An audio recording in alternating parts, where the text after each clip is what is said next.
I watched them bury my father on a Tuesday morning, and by Tuesday night, my own mother was handing me an eviction notice. My name is Caitlin, and I should probably start by saying I'm not the victim in this story. Not anymore. The funeral was everything Dad would have hated. Overpriced flowers, a casket that cost more than most people's cars, and my mother Maggie holding court like she was accepting condolences for a beloved husband instead of the man she'd barely spoken to in his final months. My sister April stood beside her in a black dress that probably cost more than I'd spent on groceries in 6 months, dabbing at dry eyes with a tissue. "Caitlin, honey, come stand with the family!" Aunt Ava called out, waving me over from where I'd been lingering near the back. April's husband Carter shot me a look that might have been sympathetic if I didn't know better. "Yeah, Caitlin, you should be up front." I walked over, but the space they made for me felt like an afterthought, a gap just wide enough for one person, positioned so the photographer would have to work to get me in the shot. "Thank you all for coming," Maggie said to the crowd, her voice carrying that practiced grief she'd been perfecting since Dad's diagnosis. Manuel would be so touched to see how many lives he impacted. I bit my tongue. Dad would have wanted a quiet service with maybe 10 people. He'd told me so, during one of those late nights when it was just him and me and the sound of his oxygen machine. He was such a devoted family man, April added, reaching over to squeeze Maggie's hand. Always putting his wife and daughters first. The irony wasn't lost on me. For the past 2 years while Dad was dying, it had been just me putting him first. Me who quit my nursing job to care for him full-time. Me who learned to operate medical equipment, manage his medications, and hold his hand through the worst of it. April had visited maybe 6 times in 2 years, always with an excuse about work or the kids or Carter's schedule. Maggie had been physically present but emotionally checked out, spending most of her time planning what she'd do after. "Caitlin was such a help," Maggie continued, and I could hear the dismissal in her tone. "The way you'd thank a hired caregiver. We're so grateful she could put her life on hold to be here." Put my life on hold, like caring for my dying father was some kind of inconvenience I'd graciously agreed to handle. The service dragged on. People shared memories of Dad that sounded like they were talking about a stranger. His golf buddies mentioned games I'd never heard of. His business associates talked about deals that happened decades ago. Nobody mentioned how he'd started keeping a journal in his final months, writing letters to people he wanted to thank. Nobody talked about how he'd spent hours teaching me to manage his affairs, walking me through every document and account with the patience of a man who knew his time was running out. After the burial, everyone came back to the house, Dad's house, where I'd been living for 2 years, the house where I'd set up a hospital bed in the living room and learned to sleep with one ear open in case he needed help in the night. People filled the rooms, eating catered food and sharing stories. I moved through them like a ghost, accepting hugs and condolences that felt hollow. My friend Lexis found me in the hallway. "How are you holding up?" she asked, and I could tell she actually wanted an answer. "I'm fine," I said, which was true in the most technical sense. "What's next for you? Are you going back to nursing?" Before I could answer, April appeared at my elbow. "Caitlin, Mom wants to see you in the kitchen. Family meeting." Lexis squeezed my arm. "Call me later, okay?" I followed April through the crowd. Maggie was waiting by the kitchen island, still in her funeral dress but with her shoes kicked off. She looked tired, but there was something else in her expression, something that looked almost like relief. "Sit down, honey," she said, gesturing to one of the bar stools. I remained standing. "What's this about?" April pulled a folded paper from her purse and set it on the counter between us. We need to talk about living arrangements. I looked down at the document. It was an eviction notice, filled out in April's careful handwriting, dated today. "You're evicting me," I said. Not a question. "It's not personal," Maggie said quickly. "It's just that with your father gone, things need to change. April and Carter are thinking about moving back to help me manage everything, and there's not room for all of us," April finished. "You understand?" I picked up the notice and read it carefully. 24 hours to vacate. I set it back down and looked at both of them.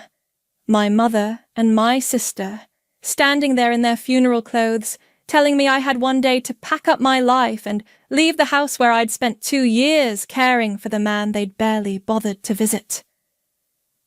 24 hours, I repeated. "I know it seems fast," Maggie said, "but we really need to start fresh. You understand?" I nodded slowly, and something in my expression must have reassured them, because April actually smiled. "I'm glad you're being reasonable about this," she said. "We were worried you might make things difficult." I folded the eviction notice in half and slipped it into my pocket. Then I walked to the kitchen drawer where Dad had always kept important papers and pulled out a manila folder. "You know what?" I said, setting the folder on the counter. "I think we should definitely talk about living arrangements." I opened the folder and pulled out the first document. The paper was crisp, official, with the law firm's letterhead at the top. "What's that?" April asked, but her voice had changed, less confident. "Dad's will," I said, unfolding it carefully. "The real one, updated 3 months ago." Maggie stepped closer. "That's impossible. We have his will. Roland gave us copies." "You have copies of his old will," I corrected. "This is the revision he made after he realized what you two were planning." April's face went pale. "What are you talking about?" I cleared my throat and began reading aloud.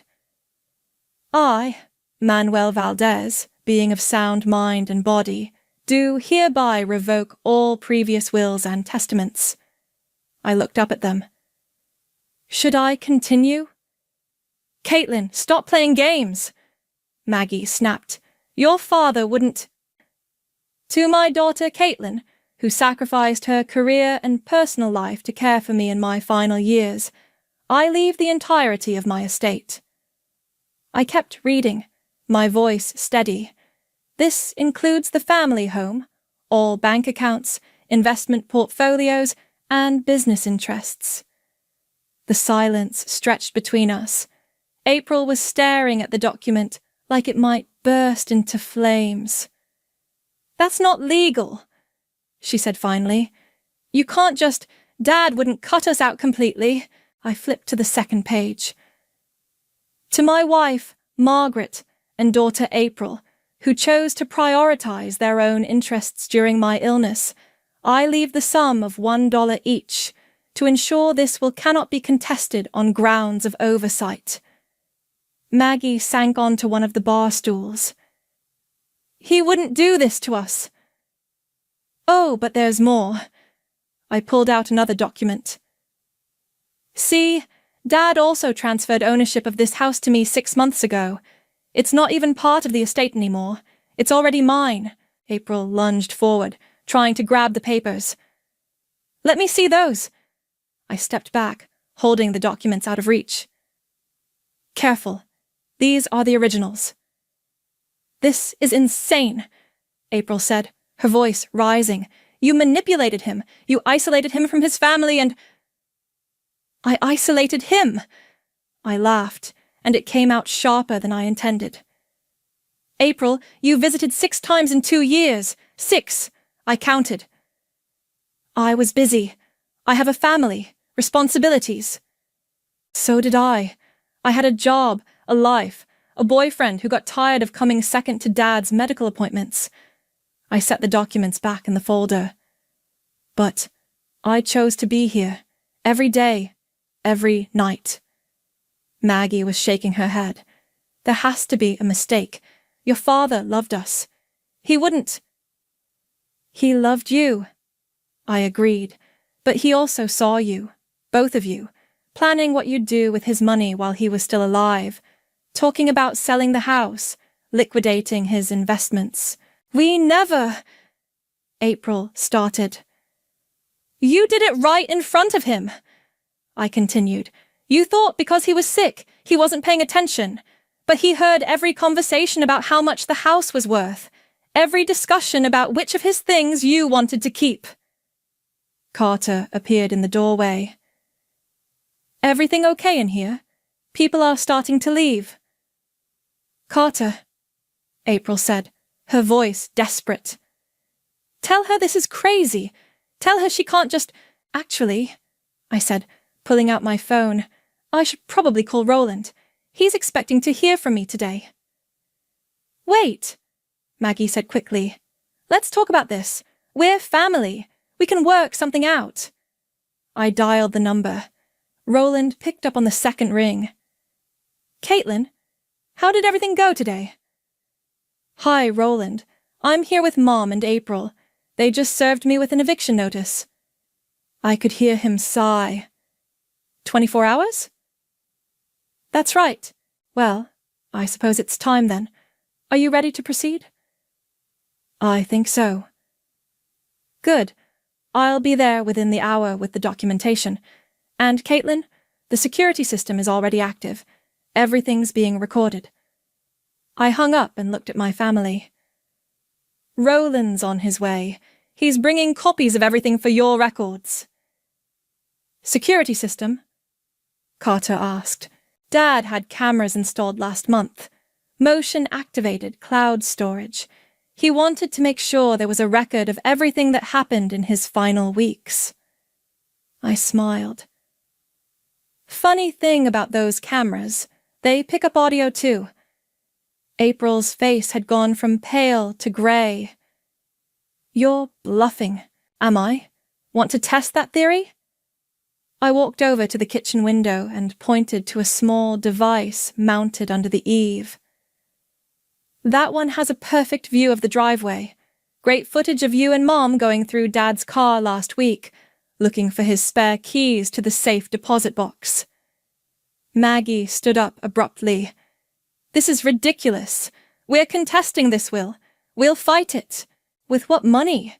I asked. Because, according to these bank statements, the accounts you thought were nearly empty, Dad moved that money into a trust that I control. I pulled out the final document.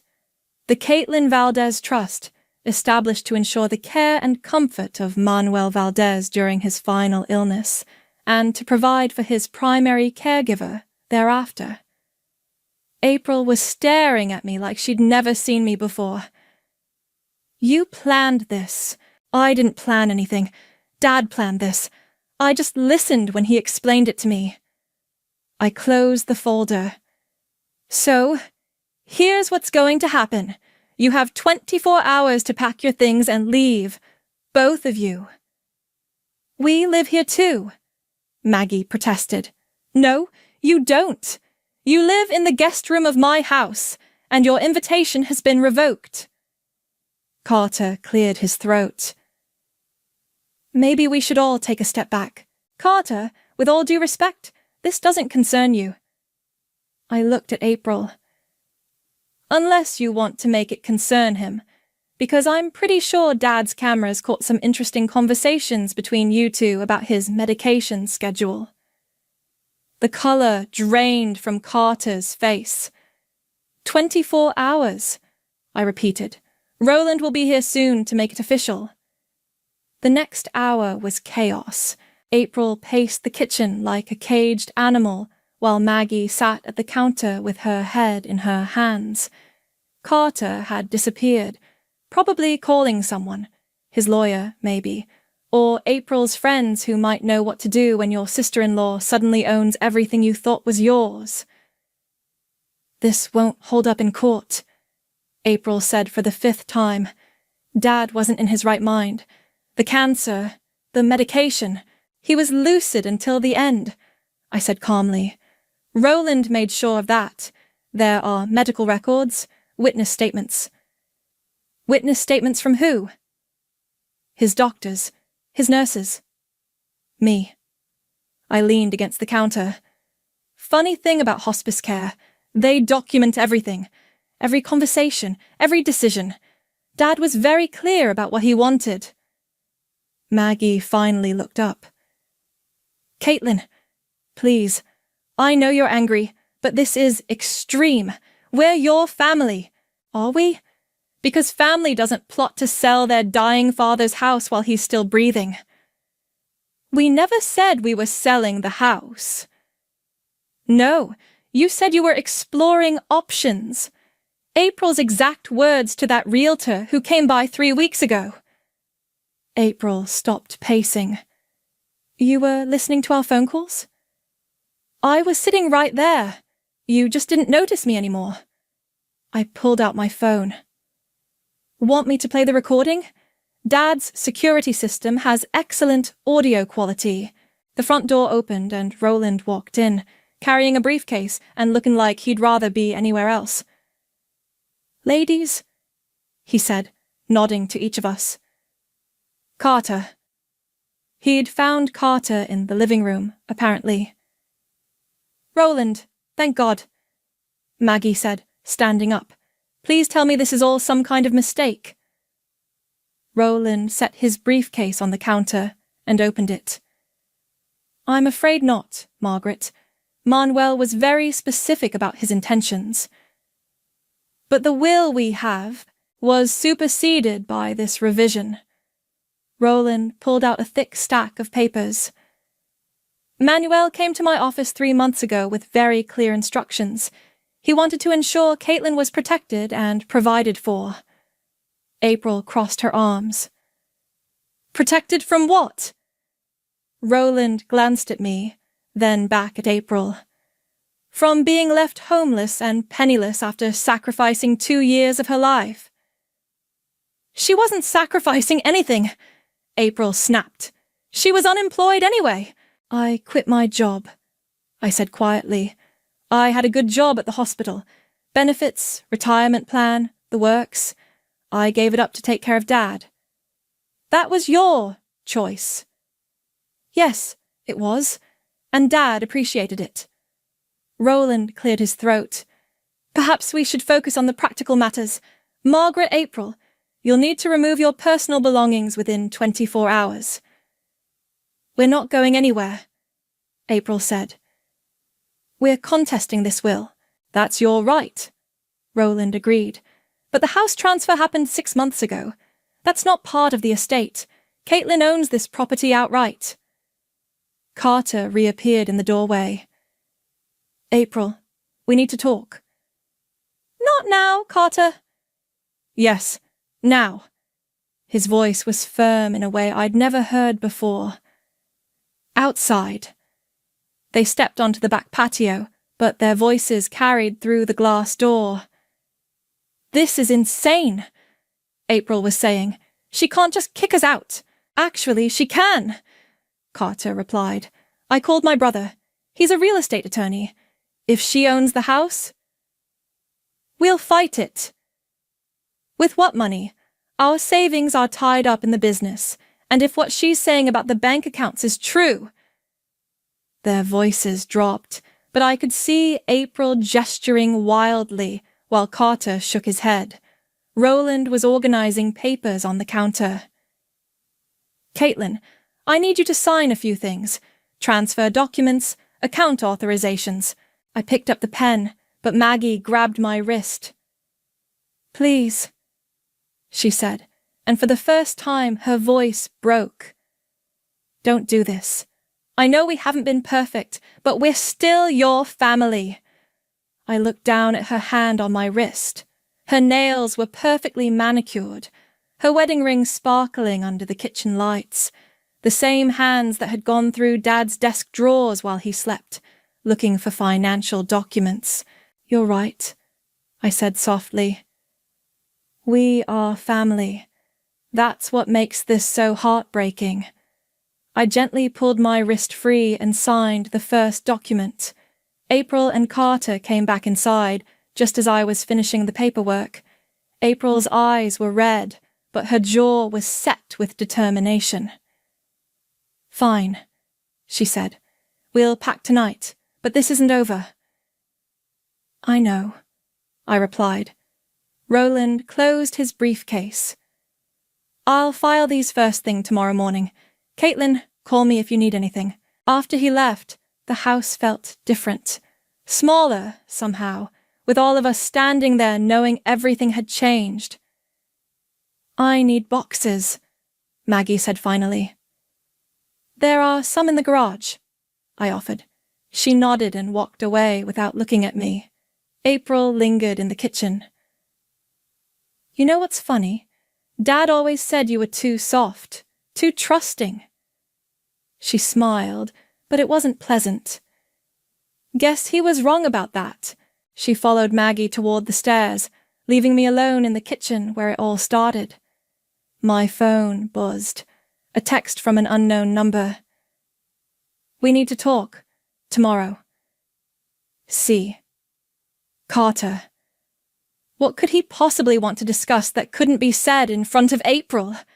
I deleted the message and went to make sure the security cameras were working properly. Something told me I was going to need them. I woke up to the sound of drawers slamming upstairs. It was barely 6 a.m., but Maggie and April were already packing. Or destroying things. Hard to tell the difference from down here. My phone had been buzzing all night. Missed calls from numbers I didn't recognize. Text messages from relatives I hadn't heard from in years. Word was spreading fast. The first message I opened was from my cousin Lisa. "OMG. Is it true you inherited everything? April is posting on Facebook that you stole Dad's money." I scrolled through April's social media. She'd been busy, post after post about family betrayal and elder abuse, and how some people take advantage of sick relatives. The comments were brutal, half the people defending her, half calling her out for never visiting Dad. My phone rang. "Lexus. Girl, what the hell is happening? My mom just called me asking if you really kicked your family out of their house." "It's my house now," I said, walking to the kitchen to make coffee. "And yes, they have to leave." "Caitlin, this is crazy. I know you're hurt, but..." "But what? I should let them walk all over me like they did Dad." "I'm not saying that. I'm saying maybe there's a middle ground here." Before I could answer, someone knocked on the front door. Through the window, I saw a woman in a business suit holding a clipboard. "Lexus, I have to go. Someone's here." I opened the door to find a private investigator. Her badge read, "Martinez Investigations." "Caitlin Valdez, I'm Detective Martinez. I'd like to ask you a few questions about your father's care during his final months." My stomach dropped. "Who hired you?" "I'm not at liberty to say. May I come in?" "Do you have a warrant?" "This is just a preliminary inquiry. We've received allegations about potential elder abuse, financial manipulation." "Get off my property!" "Ms. Valdez, it would be better if we could discuss this civilly." I started to close the door, but April appeared at the top of the stairs. "Detective Martinez, I'm April Owens. We spoke on the phone." The investigator looked between us. "Perhaps we could all sit down and..." "No," I said firmly. "You can speak to my lawyer, Roland Flores. Now get off my property before I call the police." Martinez handed me a card. "We'll be in touch." After she left, April came downstairs with a satisfied smirk. "Really, April? A private investigator?" "You forced my hand. If you won't be reasonable, I'll find another way to prove Dad wasn't competent when he changed his will." "Good luck with that." My phone rang again. This time it was Aunt Eva. "Caitlin, honey, I just heard the most disturbing news. Is it true you're evicting your mother? It's true. Oh, sweetheart, I know you're grieving, but this isn't what your father would have wanted. Actually, it's exactly what he wanted. He planned all of this. I'm coming over. We need to talk. She hung up before I could object. 20 minutes later, Eva was at my door with Maggie right behind her. They pushed past me into the living room. Sit down, Caitlin, Eva said in her teacher voice. We're going to sort this out. There's nothing to sort out. There's everything to sort out. Maggie's voice was shrill. You can't just destroy this family because you're angry.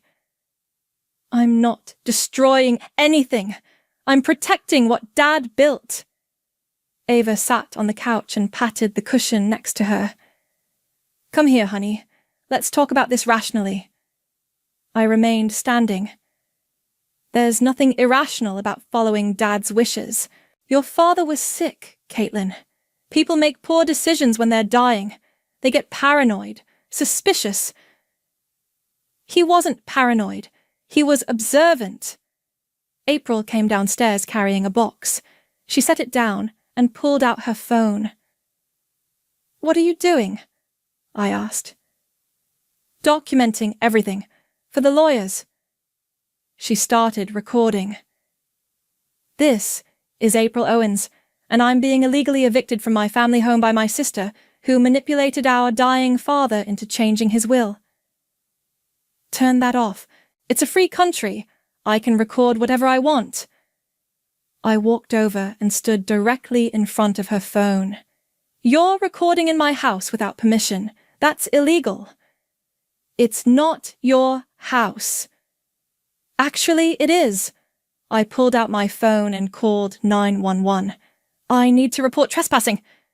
Caitlin, hang up, Eva said sharply. This is ridiculous, Maggie said. We're your family. The 911 operator answered. 911, what's your emergency? I have people in my home who refuse to leave. I've given them notice, and they're now recording me without consent. April stopped recording. Officers are on their way, the operator said. I hung up and looked at the 3 women in my living room. You have 5 minutes to get out before the police arrive. You're making a mistake, Eva said, standing up. This kind of vindictiveness will eat you alive. Maybe, but at least I'll be eating it in my own house. Maggie started crying. I don't understand how you became so cold. I learned from the best, I replied. They left just as the police cars pulled up. Through the window, I watched Eva put her arm around Maggie, while April loaded boxes into Carter's truck. My phone buzzed. Another text from Carter. The investigator found something. We need to talk before this gets worse. I stared at the message. What could they possibly have found? Dad and I had been careful about everything. Every decision was documented, every conversation witnessed. But as I watched them drive away, I couldn't shake the feeling that this was just the beginning. 3 days later, they were back. I was in Dad's office, going through his desk drawers, when I heard car doors slamming in the driveway. Through the window, I saw April and Carter unloading suitcases from their truck. I called Roland immediately. They're back, I said. April and Carter just pulled up with luggage. Did you change the locks? Yesterday. Good. Don't let them in. I'll call the police. But before I could hang up, I heard the back door open. They had a key I'd missed. Caitlin, April called out. We're home. I stayed on the line with Roland as I walked toward the kitchen. April was standing by the counter, arms crossed, while Carter carried boxes through the door. You need to leave, I said. Now. Actually, we don't. April pulled out a folded paper. Temporary restraining order. You can't evict us until the will contest is resolved. I grabbed the document and scanned it quickly. It looked official, but something felt off. Roland, they're claiming they have a restraining order. That's impossible. I would have been notified. Let me see it. I took a photo of the document and sent it to him. Caitlin, this is fake. The case number doesn't exist, and the judge's signature is forged. Did you hear that? I said loudly, making sure April could hear. My lawyer says your restraining order is fake. April's face went pale, but she didn't back down. It's not fake. Call the courthouse yourself. I'm calling the police, I said, dialing 911 again. Carter dropped the box he was carrying. April, maybe we should— No, we're not leaving. April walked to the living room and sat down on the couch. This is our family home, too. The police arrived within 10 minutes. Officer Rodriguez, the same cop who'd responded 3 days ago, looked tired when he saw us all standing in the kitchen. Ms. Valdez, what's the situation? They broke into my house with a fake restraining order. April jumped up. It's not fake. Show him the document. Officer Rodriguez examined the paper, then called it in to the station. After a few minutes, he handed it back to April. Ma'am, this document is fraudulent. You need to leave the premises immediately. This is insane, April shouted. She's stolen our inheritance and now she's having us arrested. Mom, please lower your voice. I will not lower my voice. This is my father's house. Carter grabbed April's arm. April, stop. Let's just go. She shook him off and turned to face me. You think you've won? You think Dad's money is going to make you happy? I think Dad wanted me to have it, and that's enough. Dad was a cheater, April screamed. He had an affair for 15 years. Mom knew, we all knew, but we kept quiet to protect the family. The room went silent. Even Officer Rodriguez looked uncomfortable. That's not true, I said quietly. Ask her. April pointed at Maggie, who had just walked through the back door. Tell her, Mom. Tell her about Dad's little secretary and their weekend trips. Maggie's face crumpled. April, don't. Why not? She wants to play games with the family secrets? Let's play. April was crying now, but her voice was vicious. Dad wasn't the saint you think he was, Caitlin. He was a liar and a cheater, and maybe that's why he left you everything. Guilt money. I felt like I'd been slapped. Get out. The truth hurts, doesn't it? Get out.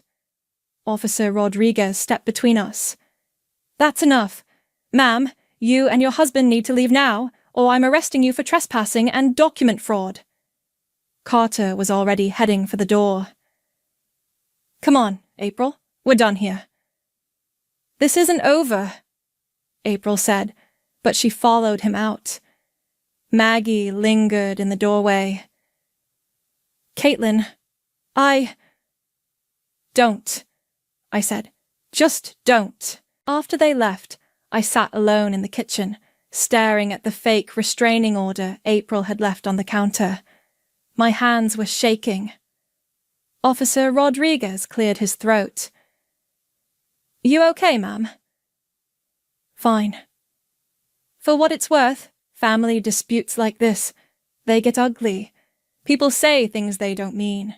After he left, I went back to Dad's office and sat in his chair. The desk drawer was still open from when I'd been searching earlier. I reached inside and felt around the back corner, where Dad always hid things he didn't want Mom to find. My fingers found an envelope taped to the underside of the drawer. Inside was a letter in Dad's handwriting, dated just 2 weeks before he died. Caitlin, if you're reading this, it means they've started telling lies about me to hurt you. Don't believe them. Your mother is angry because I stopped giving her access to the accounts after I caught her, and April planning to sell everything while I was still alive. The affair she'll probably mention was a business relationship with my accountant, Linda, who helped me set up your trust without your mother's knowledge. I have the receipts and emails to prove it. Check the safe deposit box. I love you, and I'm proud of you. Dad. At the bottom, he'd written, P.S. The cameras caught everything. Check the footage from March 15th. I pulled up the security system on my laptop and scrolled back to March 15th. There it was, clear video of April and Maggie in this very office, going through Dad's files while he slept upstairs. But that wasn't the worst part. The worst part was the audio of them discussing how much longer they thought he had to live, and whether they should speed things up by adjusting his medication schedule. My phone rang. It was Carter. We need to meet, he said. There are things about April you don't know, things that could send her to prison. I met Carter at a coffee shop 20 minutes away from the house. He was already there when I arrived, sitting in a corner booth with his hands wrapped around a cup like he was trying to warm himself. Thanks for coming, he said as I sat down. What do you want, Carter? He looked around the coffee shop, then leaned forward. I need to show you something, but first you have to promise me you won't go to the police until we figure out how to handle this. I'm not promising you anything. He pulled out his phone and set it on the table between us. April doesn't know I have this. He pressed play on a voice recording. April's voice filled the space between us, tinny through the phone speaker. The medication schedule is perfect. If we just adjust the timing a little, make sure he gets confused about when he took his last dose. Another voice, Maggie's, responded. Are you sure? What if someone notices? Who's going to notice? Caitlin's exhausted. She's not paying attention to every little detail, and if he accidentally takes too much of his pain medication... I felt sick. Turn it off. Carter stopped the recording. There's more. Hours of it. When did you record this? I didn't. April did. She was documenting everything, planning to use it against you somehow. She thought she was being smart, keeping records. He ran his hands through his hair. I found the recordings on her laptop last night. Why are you showing me this? Because I can't live with it anymore. I thought she was just being greedy, fighting over money. I didn't know she was talking about... He couldn't finish the sentence. About killing him. I don't think she actually did anything. The recordings are from weeks before he died, and his death was natural. The hospice nurses confirmed it. But she was planning it. Yes. I stared at the phone. What do you want from me? I want to make a deal. I'll give you all the recordings, everything April documented, in exchange for your promise that you won't press charges against me. What charges? You didn't do anything. I knew, Caitlin. Maybe not the details, but I knew April was planning something. I should have stopped her. Why didn't you? He was quiet for a long moment. Because I was scared of her. I know how that sounds, but April, when she's angry, she's dangerous. And I thought maybe if she got the inheritance, she'd calm down, be happy. So you were willing to let her steal from me to keep her happy? Yes. He met my eyes. I'm not proud of it, but yes. I picked up his phone. I want copies of everything. I'll email them to you tonight. And I want you to testify if this goes to court. Caitlin. Those are my terms. You give me everything. You testify against April if needed, and I won't press charges against you for conspiracy. He nodded slowly. Okay. One more thing. Where is April now? At her sister-in-law's house. She's not taking this well. She's been drinking, making threats. What kind of threats? She says she's going to ruin you. Post everything online. Tell everyone you manipulated your dying father. She's already started calling your old co-workers, telling them you were stealing from patients. My blood ran cold. What? She found out where you used to work and called the hospital, told them you were under investigation for elder abuse and that they should check their medication logs from when you worked there. I stood up so fast I knocked over my chair. She's trying to destroy my nursing license. I'm sorry, I tried to stop her, but you're scared of her. I grabbed my purse. Send me those recordings tonight, Carter. All of them. I was halfway to my car when my phone rang. It was Lexi's.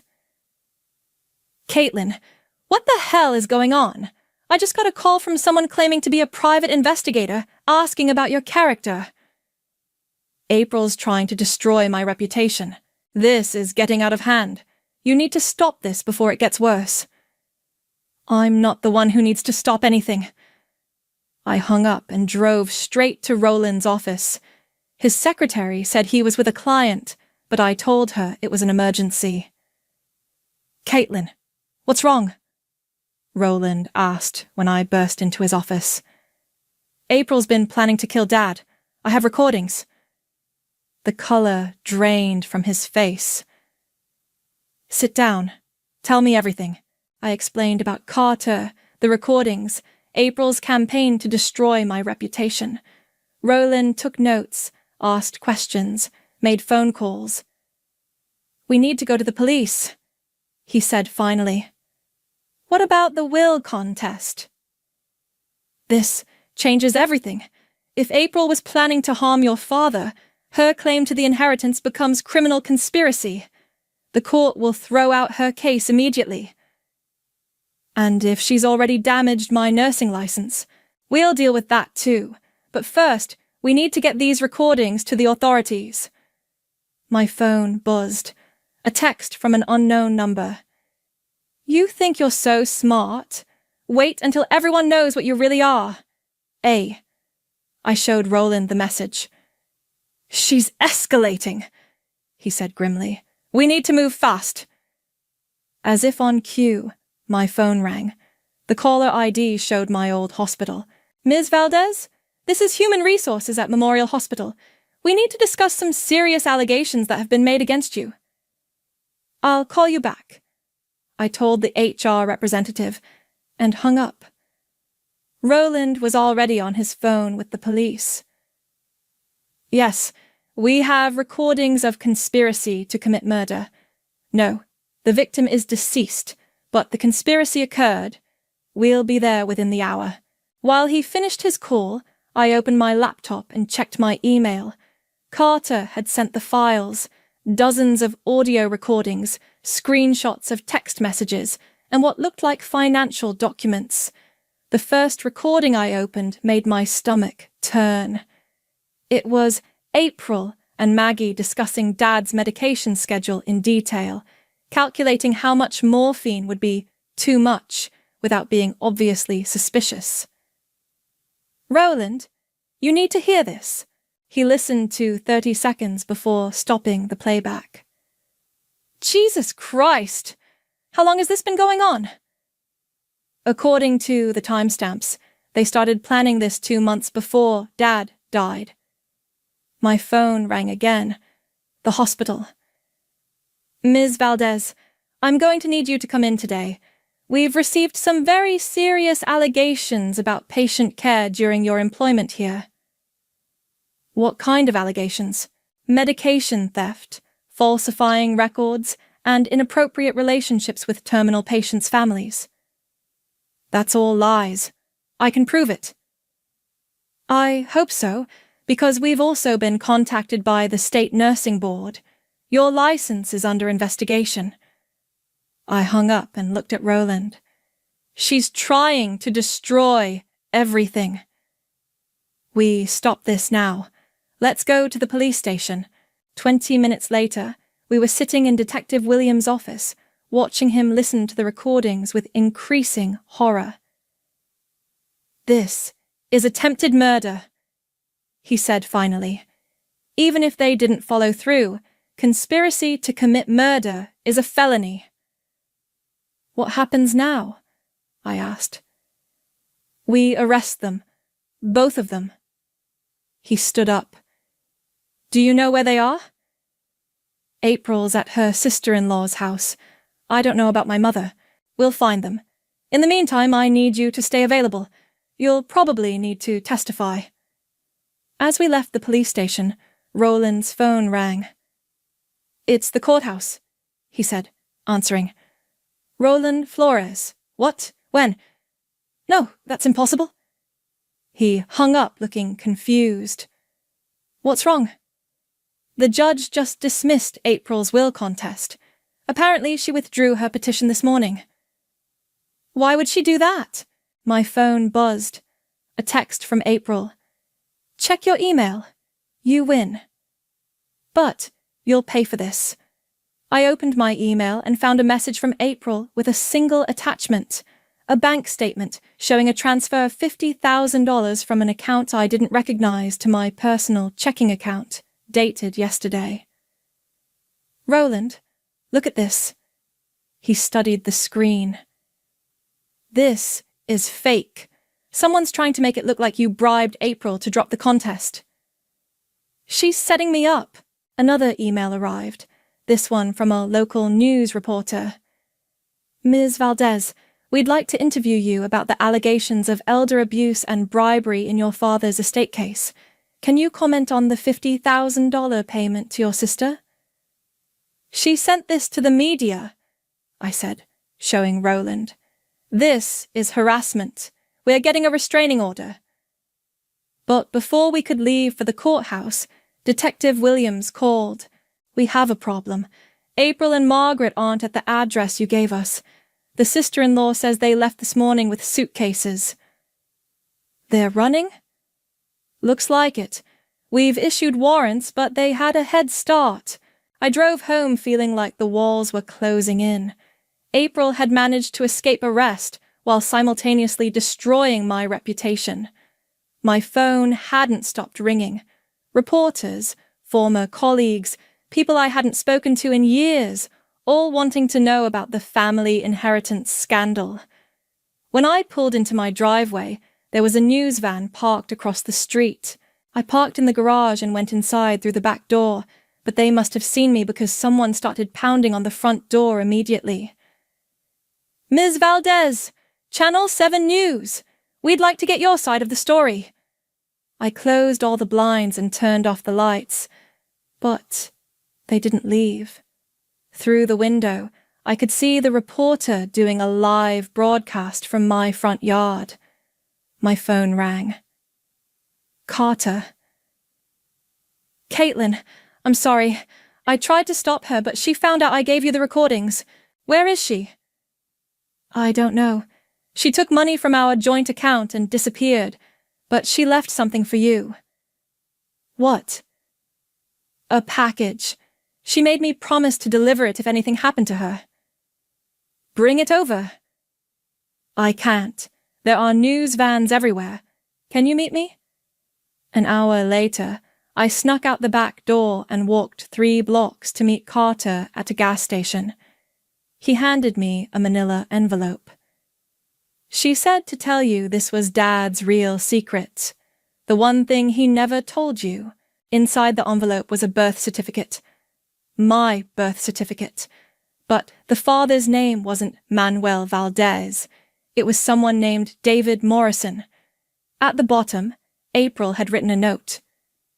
"Dad wasn't your real father. He knew it, Mom knew it, and now everyone else will too. Enjoy your inheritance, sister." I stared at the document, my hands shaking. "Is this real?" Carter nodded miserably. "She had it DNA tested. She's been planning this for months."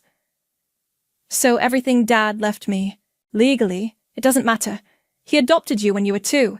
You're still his daughter in the eyes of the law. But not in blood. No. I folded the birth certificate and put it back in the envelope. Where did she get this? Your mom's safety deposit box. April had a key. My phone buzzed. Another text from April. Check the news in 1 hour. Everyone's going to know what you really are. I looked at Carter. She's going to release this publicly. I'm sorry, Caitlin. I tried to stop her. No, you didn't. You helped her plan this whole thing. He didn't deny it. I walked back to my house, past the news vans, past the reporters shouting questions. I went straight to Dad's office and sat in his chair.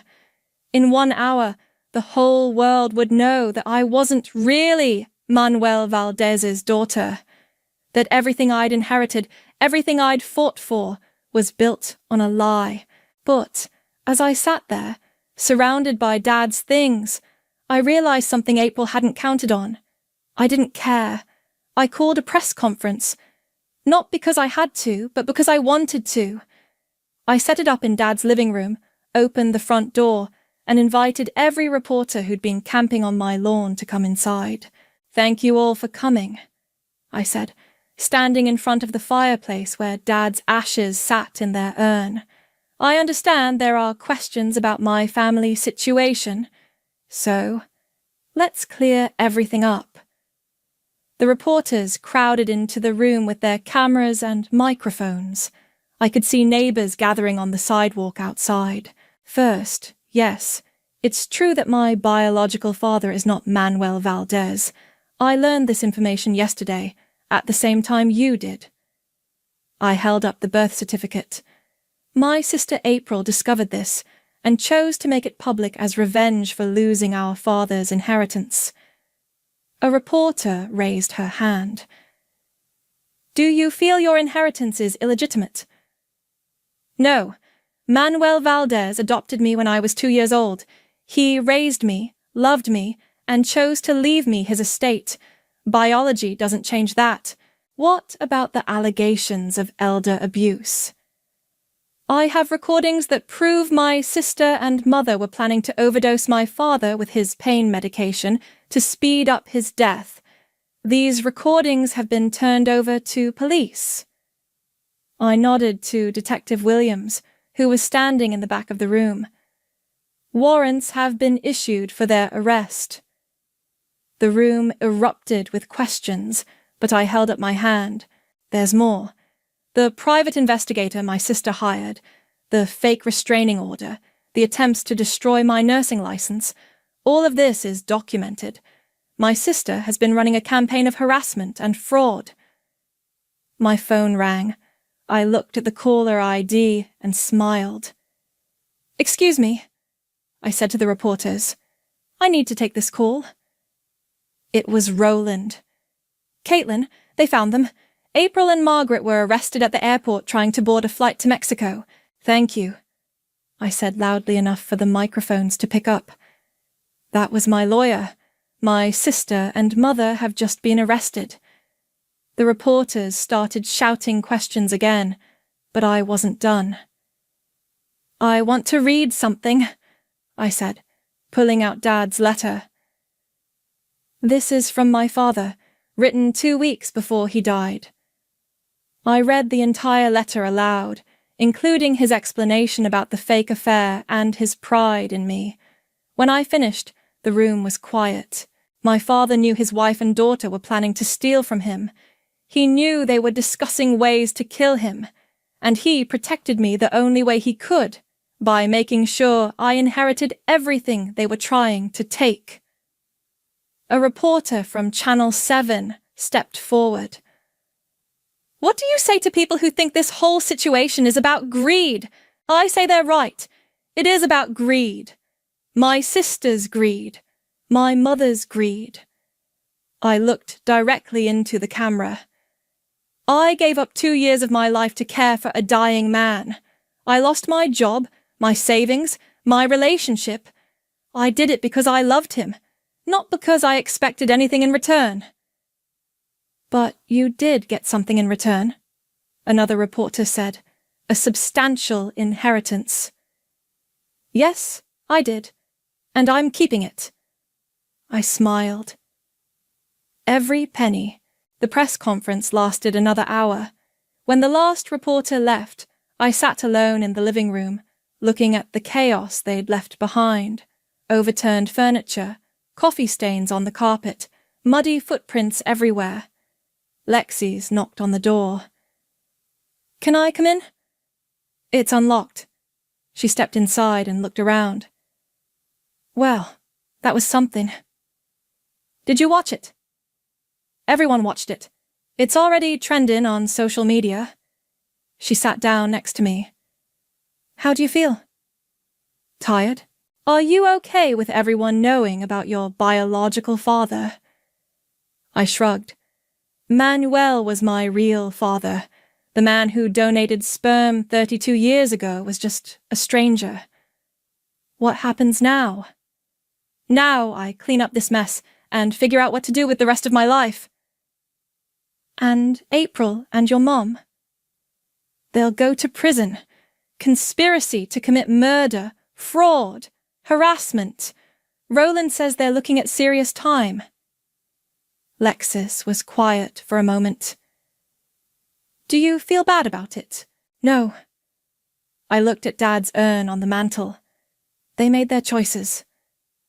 My phone buzzed, a notification that I had a new message on the family estate's social media page. Someone had shared my press conference video with the caption, "This is how you handle family betrayal. Respect." The comments were overwhelmingly supportive, people sharing their own stories of family greed, of being taken advantage of by relatives, of standing up for themselves against impossible odds. "Look at this," I said, showing Lexis the screen. She scrolled through the comments. "You've started something." "Good."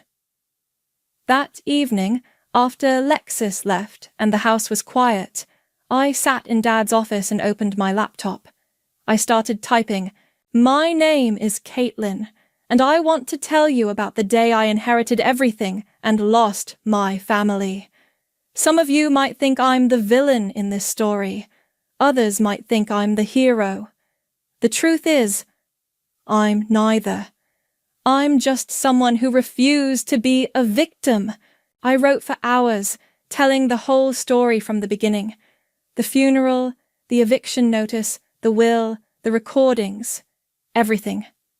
When I finished, I posted it online with the title, "How I Discovered My Family Was Planning to Murder My Father." Within minutes, it had dozens of comments. Within hours, thousands. People sharing their own stories, offering support, asking questions. I closed the laptop and walked to the kitchen, where this all started 3 days ago. The eviction notice was still on the counter where April had left it. I picked it up, walked to the fireplace, and threw it into the flames. "Thanks, Dad," I said to the urn on the mantel. "For everything." Outside, the news vans were finally gone. The house was mine, the money was mine, and the truth was out there for everyone to see. I'd won, but as I stood there in the quiet house, surrounded by everything I'd fought for, I realized something April had been right about after all. Victory was lonely, and I was okay with that.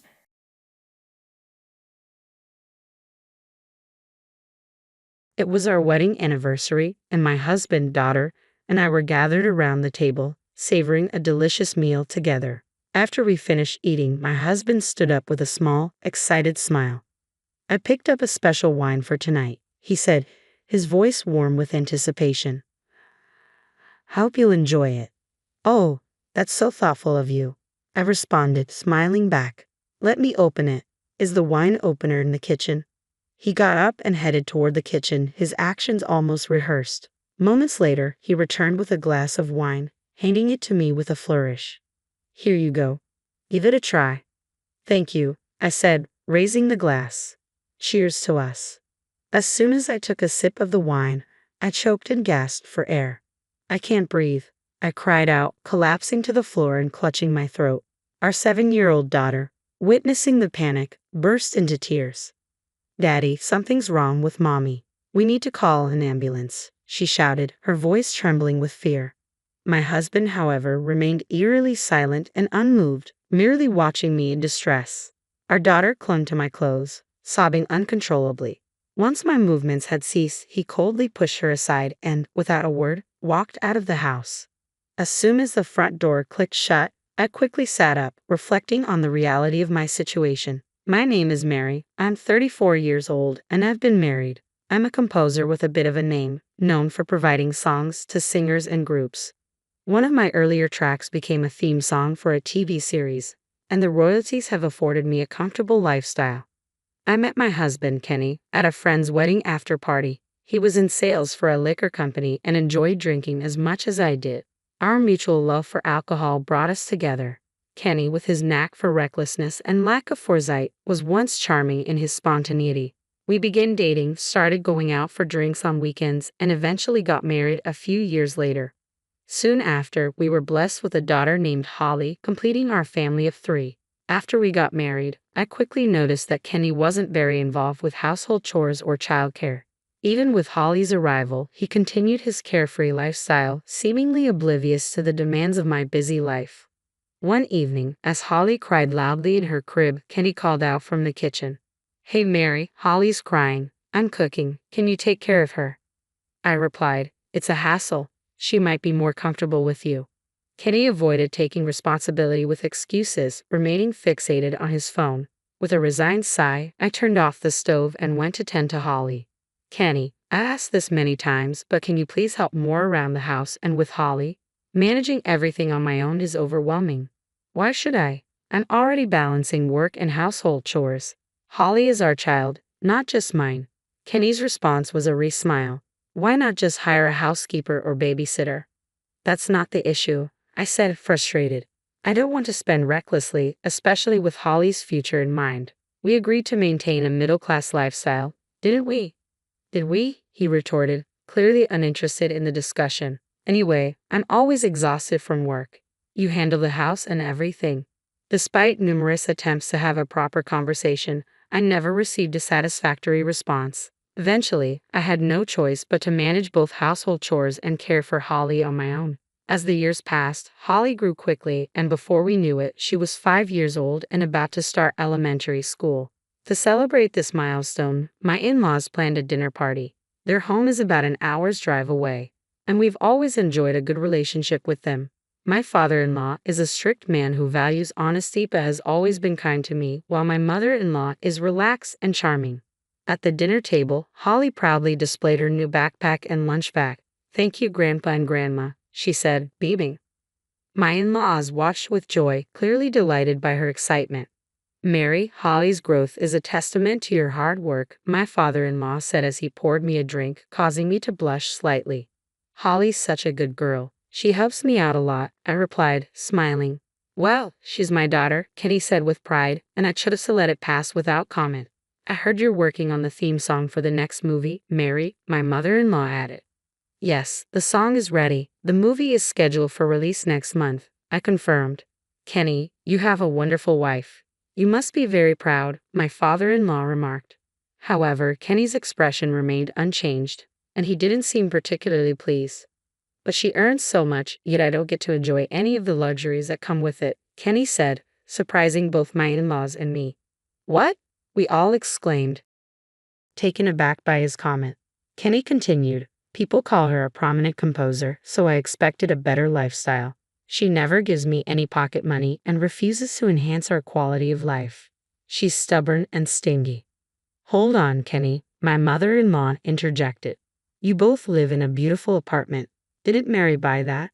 "Yes," my father-in-law agreed. "And isn't it a man's role to support the family rather than rely on Mary? Have you considered working to increase your own income?"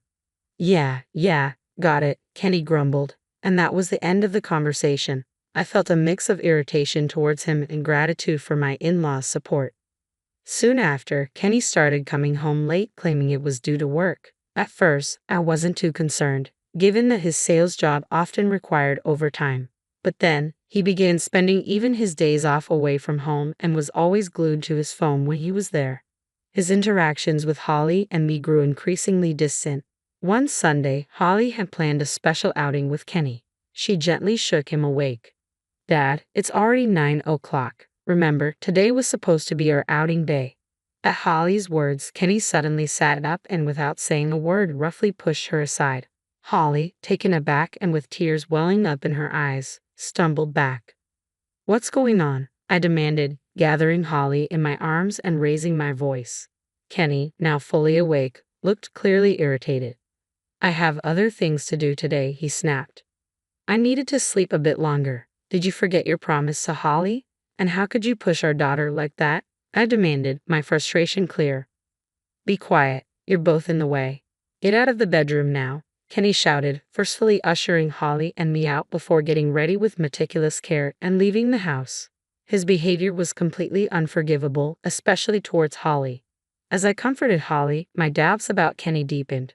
A month later, one evening after a particularly exhausting day at work, I collapsed into bed after tucking Holly in. In the middle of the night, feeling thirsty, I went to the kitchen for a drink. As I stood there, I heard Kenny's cheerful voice coming from the living room. It sounded like he was on a call with someone. I strained to hear what Kenny was saying, my curiosity piqued. Suddenly, a phrase that stopped me in my tracks reached my ears. "Beth, you're the only one I love." I was stunned. This was clearly a conversation with another woman. Infidelity. Just as I was about to confront him, I overheard another disturbing statement. "Also, start the plan for the wedding anniversary in 3 days. Everything will go as planned." Kenny continued discussing the details of this plan over the phone. I was chilled by the implications. What's going on? Kenny is not only cheating but also scheming something with her. I quickly slipped my recording phone back into my pocket and retreated to the bedroom without being noticed. When Kenny returned later, he fell into a deep sleep beside me, but I couldn't close my eyes at all. The next morning, after Kenny left for work, I took some time to collect my thoughts in our room. Initially overwhelmed by sadness, my feelings quickly shifted to anger. "I know this myself," I resolved. I went to an electronics store and purchased security cameras, installing them throughout the house. 3 days later, on our wedding anniversary, Kenny had been unusually affectionate since he woke up. "Mary, today is a special day," he said warmly. "Yes, it is," I replied. "I'm glad you remembered," he said, smiling. "Of course I remembered," Kenny said with a smile. "I know I've been coming home late from work lately, and I'm sorry about that, but today, I'll be home early. Let's celebrate our wedding anniversary." "I'm looking forward to it," I replied. "I've prepared a special meal." "Mary, I truly love you," he added. Feigning ignorance, I simply nodded as Kenny headed off to work. Once he was gone, I calmly continued my preparations. At around 6 p.m., Kenny returned home. I had arranged a lavish dinner and was ready to greet him. "How was your day, Kenny?" I asked. "Dad, you came home early today," Holly exclaimed. Holly was thrilled to see Kenny home earlier than usual, her excitement evident. Watching her joy while knowing what was to come weighed heavily on my heart. I felt a pang of sorrow as I looked at her. "I'm sorry, Holly," I whispered. Kenny looked around the table, taking in the feast I had prepared. "Wow, this looks amazing. Shall we dig in?" The three of us gathered around the table and enjoyed the meal together. As we finished, Kenny reached for something he had set aside. "I bought a special wine for our anniversary. I think you'll really like it." "Thank you. That's very thoughtful of you. I'll go ahead and open it. Is the wine opener in the kitchen?" He spoke in a rehearsed tone as if reading from a script and headed to the kitchen. Moments later, he returned, pouring the wine into my glass. "Here, give it a try." "Thank you." "Cheers," I said, trying to remain composed. As soon as I took a sip, a wave of distress hit me. "I can't breathe," I gasped, clutching my throat and collapsing. Our 5-year-old daughter, horrified, cried out, "Daddy, something's wrong with Mommy. Call an ambulance." Kenny remained silent, watching me in agony while our daughter, her face streaked with tears, desperately tugged at his clothes. When I finally stopped moving, Kenny pushed our daughter aside and left without a word. As soon as I heard the front door slam, I quickly got up. I had anticipated this outcome. Holly, seeing my calmness, looked stunned, her face streaked with tears and snot. I held her gently. I'm so sorry, Holly. It was a terrible prank. A really cruel one. I never meant to frighten you. A prank? I thought I lost you, she sobbed, clinging to me. In the shadows, a group of onlookers watched with bewildered expressions. Kenny came home late that night. Is Holly asleep already? Kenny asked as he walked in, his voice tinged with annoyance. I remained hidden in the darkened living room. Welcome back, Kenny, I said, flipping on the light. His face went pale, clearly shocked by my sudden appearance. Why are you still here? He asked, disbelief in his voice. Surprised by my calm demeanor, I replied, watching his shock deepen. It was all an act. I overheard your plan. The conversation I accidentally heard from Kenny was chilling. You'll handle the poison, right? It needs to be colorless, odorless, and tasteless. She loves wine, so it'll be easy to mix in. Afterward, we'll stage it as a suicide due to work stress. Once she's out of the picture, we'll inherit everything. The insurance, the royalties, and even this apartment. It'll be the start of our new life. When Kenny realized I knew about his plan, his face flushed with anger. You eavesdropped. That's despicable, he shouted. Even if it was an accident, discussing such things at home was foolish. That's how I gained the upper hand, I replied calmly. Kenny's rage only intensified as he glared at me. He then grabbed my bag and pulled out a small, unfamiliar bottle. It was clearly not one of my things. I guess it was intended to frame me for a supposed suicide. Now that you know, I have no choice but to make you drink this. There's still time to stop, I pleaded, trying to find a way to escape. Just then, a loud voice echoed through the room. Kenny, stop. Dad. Both my in-laws appeared in the doorway, their expressions stern. Why are you two here? Kenny demanded, bewildered. We've been here since this evening at Mary's request, my father-in-law explained, pointing to a surveillance camera mounted in the corner. We were monitoring the feed from another room. We saw everything from when you poured the contents of that bottle into a glass to when you hid it in Mary's bag. Kenny's face went pale as he realized the camera had captured his every move and that my in-laws had been watching the footage in real time. Staring at the camera, he looked utterly stunned. That's not all. I recorded the entire conversation, I said, pulling out my phone and playing the audio. The incriminating evidence made my in-laws wince and Kenny's face drained of color. With this recording, the camera footage, and the remaining wine as evidence, it will be easy to report you to the police. Kenny immediately dropped to his knees in front of his parents.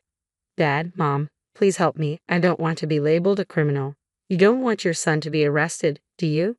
You idiot, my father-in-law said coldly, delivering a sharp blow to Kenny's face that sent him sprawling.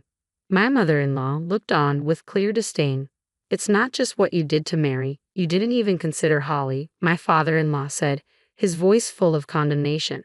You made her cry, and I can't forgive you for that. I can't even think of you as our son. We've already reported you to the police. They should be here soon.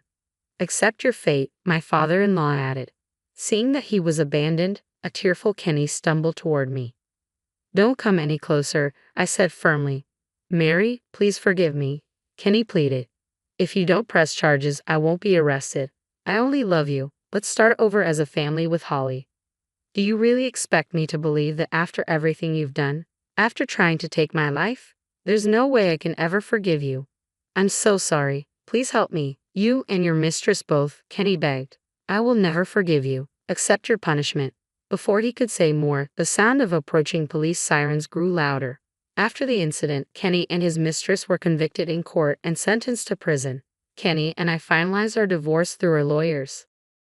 His parents provided me with a substantial sum as compensation for the distress their son had caused. It turned out that Kenny's mistress, a university student studying pharmacology, had used her access to steal a poison from the university, intending to use her knowledge to harm me. I also sought compensation from her, which her parents promptly paid. I have no intention of ever forgiving her.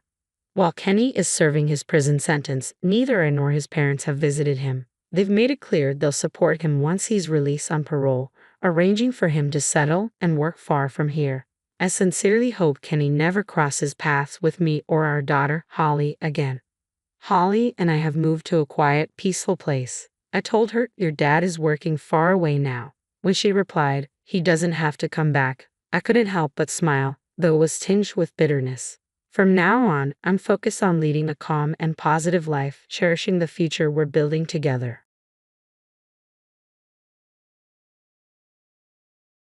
My name is Nancy, and I'm 32 years old. I work in an administrative role at a small to medium-sized company while also managing my responsibilities at home. My husband, Damon, and I met through mutual friends, and we've been married for 3 years now. The initial excitement and thrill of our marriage have faded, but we've been spending our time together peacefully without major issues. At least when it's just the two of us. Nancy, did you make this miso soup with broth? It has no flavor at all. Did you properly use kelp and bonito flakes? Damon asked one evening. I'm sorry, but the cleaning of the entrance and bathroom wasn't perfect either. What kind of upbringing did you have? Do you understand what I'm saying? Yes, I understand, I replied, trying to keep my voice steady. During the holidays in May, I was expected to accompany Damon to his parents' home, where my mother-in-law, Kathy, assigned me household chores. Every holiday, I'm taken to Damon's parents' house and made to do tasks, constantly criticized and nitpicked over every little mistake. My father-in-law, Mike, and Damon are usually engrossed in newspapers or their smartphones, completely ignoring Kathy's behavior. I'm sorry, Damon said on our way home, trying to comfort me. My mother has always been talkative, but she seems very lively when you visit, so I think she might actually be happy. It felt off the mark. Kathy was probably lively because she could freely complain about me. Seeing my friends around me also troubled by similar mother-in-law issues, I convinced myself that this was normal. I believed that if I endured it, the problem would be resolved one day. When my husband's elder brother Jack got married, it introduced a new dynamic. Jack has a reserved personality, contrasting sharply with Damon, and our interactions had always been limited to mere greetings. Jack's bride, Meg, was a young and beautiful woman, significantly younger than him. It was a bit surprising to think of them as a married couple, but Kathy was elated, saying, "That's our Jack, managing to get such a young bride." This new year would be the first with Jack and Meg present. They had been busy with work until the end of the year and planned to visit right after the new year. As such, I had been staying at my in-laws' house since New Year's Eve, and Kathy assigned me even more chores than usual. Nancy, are you still cleaning? If you keep going at this pace, the year will end. Please prepare the soba noodles quickly. Understood, I replied. Oh, I'm looking forward to tomorrow. Since the bride is young, I'll have to educate her properly, Kathy said, clearly excited. I let out a small sigh. From my position as a fellow daughter-in-law, I felt more sympathy than gratitude. Tomorrow, I decided I would actively support Meg. With that determination, I wrung out the cloth in the cold bucket of water. The next day around noon, Jack and Meg arrived. Meg, although glamorous in appearance, acted politely, and I found her likable. However, it seemed like Kathy was working hard to find any tiny flaw in her. I thought she was desperate because the first impression of Meg was crucial. Nancy, prepare the tea quickly and set up the New Year's dishes as well. Understood. Nancy, please help out too, Meg said, her eyes widening in surprise as she headed toward the living room. It's always been customary for daughters-in-law to be in the kitchen, hasn't it, Mother? Jack interjected. Just sit down, Meg, and leave your luggage at the entrance. Kathy, with her piercing gaze, pulled Meg into the kitchen after telling me, make sure to educate her properly before returning to the living room. With a grin, I approached the bewildered Meg. It's tough on your first visit, isn't it? In this house, the daughter-in-law prepares everything for the guests. The teapot is over there, and the teacups are around here. As I showed her around the kitchen, Meg stared at me in astonishment. Nancy, how do you know where everything is in someone else's kitchen? She asked. I handle most of the housework when I'm here, I replied. I see. So in this house, the daughter-in-law doesn't get to eat until everyone else is finished, and until then, she focuses on preparing the dishes. That's right. Meg's eyes widened, and she suddenly raised her voice so loudly it made my ears ring. What? Kathy quickly rushed in from the living room. What happened? Meg, still shocked, turned to her. Kathy, I'm appalled. Is this how you welcome me, with instant bullying? Huh? Kathy was taken aback as Meg approached her, forcing her to step back slightly. This is definitely bullying. Making the daughter-in-law do all the work and not even letting her eat. It's like I'm watching an old drama. I can't believe mothers-in-law like this still exist. I feel like I need to protect myself. What are you talking about? Kathy stammered. Kathy, is bullying your daughter-in-law a tradition in this house? Do you feel an urge to torment the woman who stole your son? That's not bullying, it's a lesson, Kathy said, her lips quivering. Making the daughter-in-law do all the housework and not even letting her eat. Is that what you call a lesson? Meg retorted. Nancy, what do you think? Caught off guard by this sudden question, I hesitated. Meg, with a detective-like enthusiasm, tapped her forehead and circled the kitchen. If it's a lesson, is it recommended by the Board of Education? Are schools teaching that daughters-in-law should eat last? I've never heard of that. Well, I guess, I mumbled, overwhelmed by her persistence. Meg gave a bright smile and looked back at Kathy. When Kathy arrived, I wondered if she saw herself as a charming lady meant to pass down the tradition of tormenting daughters-in-law to the next generation. It was clear that Kathy was already panicking. Is this really the custom around here? Maybe we should ask the neighbors, Kathy suggested. How about we go next door and find out? That's enough, Meg interrupted firmly. Once the New Year's feast is ready, both of you should sit down promptly. Surprised by Meg's sudden assertiveness, Kathy was momentarily taken aback. Victory, Meg. Let's finish up quickly and have lunch together, she said, dropping her inquisitive demeanor. Meg smiled warmly, but Kathy eyed her sternly, clearly not pleased with how easily Meg had taken control of the situation. It was surprising to see Meg's unique logic so effectively overpower Kathy's usual dominance. The dynamic I had always taken for granted was starting to crumble before my eyes. Meg seemed so confident that I genuinely believed she might go and ask the neighbors about the custom. But this was just the beginning of a clash between Meg and Kathy. I knew Kathy, despite being initially overwhelmed, wouldn't give up easily. When we finally sat down at the table, Damon and Mike looked astonished, as always, saying nothing. Jack seated Meg beside him, visibly relieved.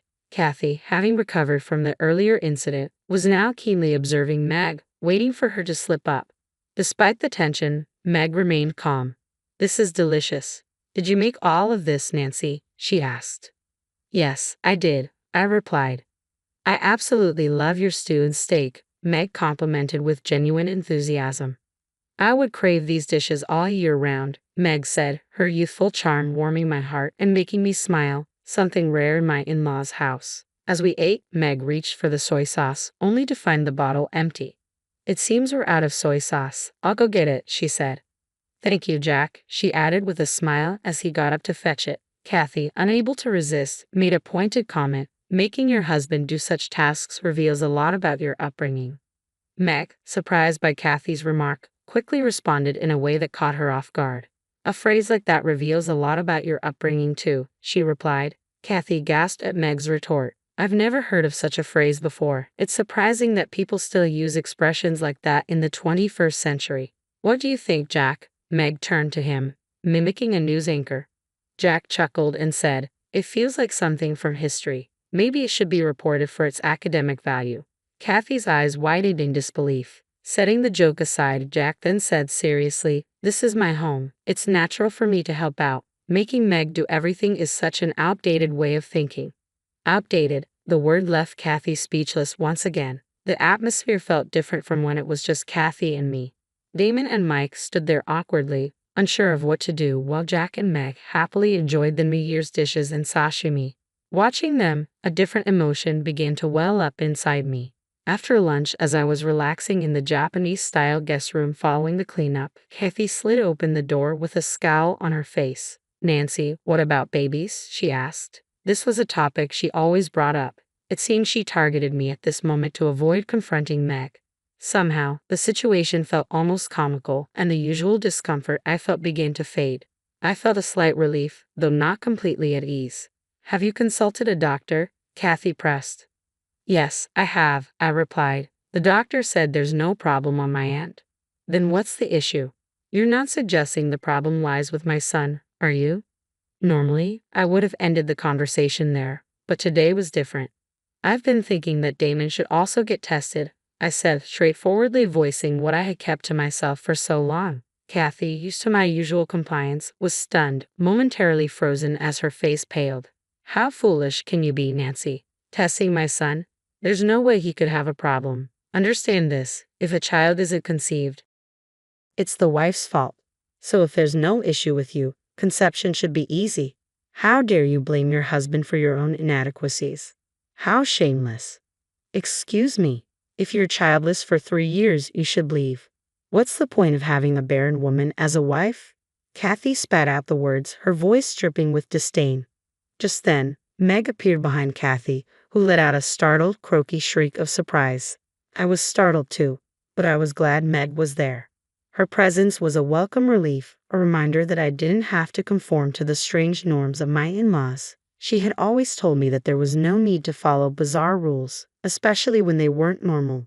It was okay to point out the oddities, to stand up for myself. Today, I wanted to match her strength. More than anything, I wanted freedom from this oppressive house. I've never heard the term stone woman before, Nancy. Did you know this difficult term? Meg asked, jestingly pointing an imaginary microphone at me. No, I replied, catching on to her playful tone. I first heard it from Kathy and looked it up on my smartphone. It means a woman made of stone, implying she can't get pregnant, like she's cold and lifeless. Meg nodded, then with a mischievous smile, added, Kathy is a living relic, a cultural heritage, isn't she? My heart raced, but I matched her pace and smiled. Sensing the change in my behavior, Meg beamed with approval. Mother, you're such a stereotypical mother-in-law, like a pro at tormenting your daughter-in-law. That's enough. Kathy finally lost it, bombarded with criticism and frustrated that she couldn't criticize me as she pleased. Hearing her outburst, Damon and Jack rushed in. Jack, what's with this woman with no common sense? Kathy demanded, her voice trembling with anger. Ignoring Kathy's enraged shout, Jack stood unwaveringly beside Meg. Aren't you the one lacking common sense, Mother? It's despicable to look down on someone else's daughter. I've endured my own hardships, haven't I? Isn't it my turn to make others suffer? Didn't Grandma pass away when I was just a child? How many years did you truly suffer? Your character and outdated values are your own doing, not Grandma's. Jack, is this woman the reason you're talking like this? This woman brings misfortune. Leave Jack and get out immediately, she demanded. It's not her, Mother. I've always disliked how emotional and self-centered you are. I could see my future wife suffering because of you, which is why I hesitated to marry. But Meg assured me it would be okay. If I'm to part with anyone, it would be you, not Meg, Jack replied, his usual calm demeanor replaced by a fierce defense of his wife. Tears welled up in my eyes at the sight of Jack's defiance. Kathy seemed taken aback by her son's boldness. Then I will leave and never return to this tormenting house, she said. Why should Jack also leave?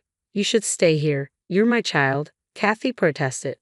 Not anymore. Goodbye, Mother, Jack replied, picking up the luggage left by the entrance. Jack and Meg headed for the exit, but before leaving, Meg turned back and extended her hand to me. Nancy, would you like to come with us? She asked, her warm smile drawing me in. Thank you, I will, I responded, feeling a sense of relief. Nancy, my silent husband finally spoke up, but it didn't matter. I took only the essentials and left with Jack and Meg. They drove me away, leaving my in-laws' house behind. I'm sorry, Nancy, for speaking out of turn earlier. You must have thought it was strange, Meg said, sitting next to me in the back seat. It's okay, thanks to you and Jack, I feel relieved, I replied, grateful for their support. I replied with a smile, feeling a sense of calm wash over me. Meg's face, now free from the tension of earlier, looked serene. This must have been her true self. She had likely been trying to support me throughout the day. I'm sorry we couldn't intervene sooner, Meg said softly. I've always been concerned, but I wasn't sure if it was my place to interfere with Damon's marriage. Jack glanced at me through the rearview mirror, his expression a mix of apology and frustration. It's not your fault, I reassured him quickly. My brother, father, and I have long been troubled by my mother's personality. It's strange, but we've learned to ignore it. Maybe Damon felt a bit relieved when the focus shifted to you, but it's inexcusable that he didn't protect his own wife. Meg continued, as we discussed earlier, Jack wasn't keen on getting married, but I was determined to marry him. I deliberately chose to get on Kathy's bad side, though I would have preferred not to if she had treated me well. It was clear that Jack and Meg shared a deep respect and care for each other. Their relationship exemplified true marital harmony, clearing the doubts that had lingered in my mind. Thanks to both of you. I feel like I've come to understand who the real adversary is, I said. Jack smiled, a mix of relief and sadness in his eyes. If it helps, I'll give you the audio recordings later, everything from today, and all the instances of harassment we've recorded over the years. We kept them, hoping we'd never need to use them. Meg added, we won't be visiting that toxic home again, but if you ever need anything, please reach out. We will always support you. Their presence strengthened my resolve. After they dropped me off, I decided to tidy up the room while waiting for Damon to return. He came home the following day around noon, and when he saw me, a look of relief crossed his face.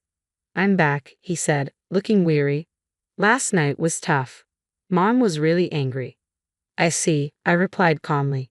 But don't worry, I covered for you. I told her that Meg was just too hyper and you were surprised, so you left early. Please apologize to them the next time you see them. He continued, oblivious to the shift in my mood. That woman, Meg, right?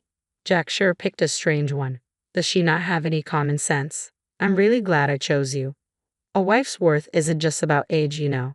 Haha. I cut him off with a cold tone. I realize now that choosing you was a huge mistake. He looked at me in shock, clearly not understanding the gravity of my words. As he stared into my angry eyes, the weight of the situation seemed to dawn on him.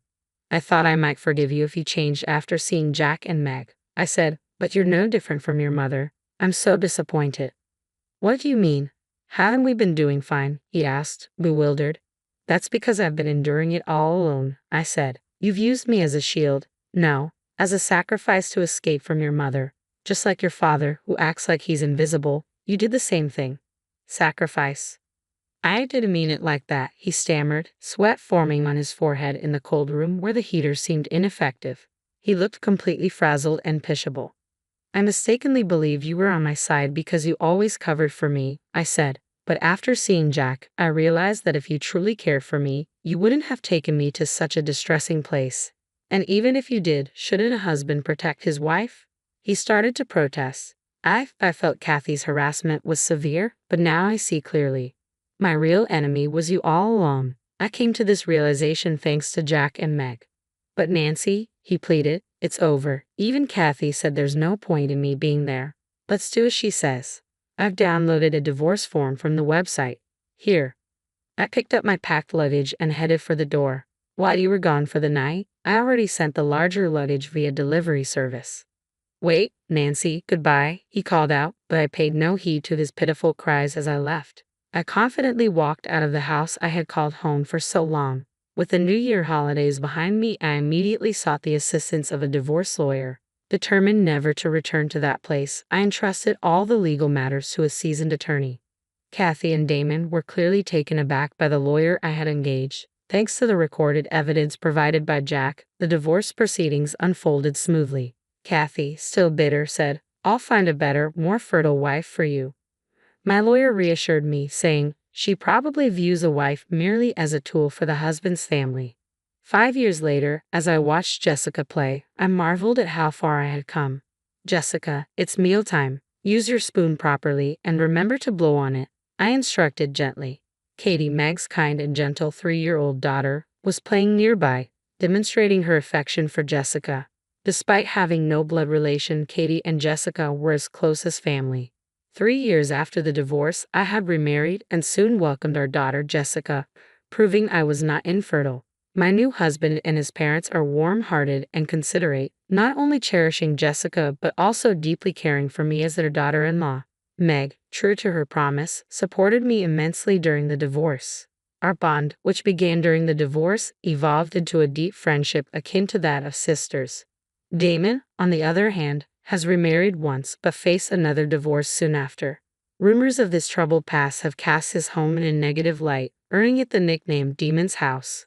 Women are wary of the place, and despite occasional attempts by Damon and Kathy to reconcile or seek cohabitation, I have no intention of returning. Their refusal to acknowledge their mistakes may lead them to a future of loneliness. Once Jessica can walk, let's go to that park, Meg suggested. It has soft grass and is really relaxing. That sounds wonderful, I replied. Meg and I exchanged smiles, and I felt a deep sense of gratitude. Despite the hardships with Damon, my life now is peaceful, and I am thankful that I took Meg's hand and embarked on a new future.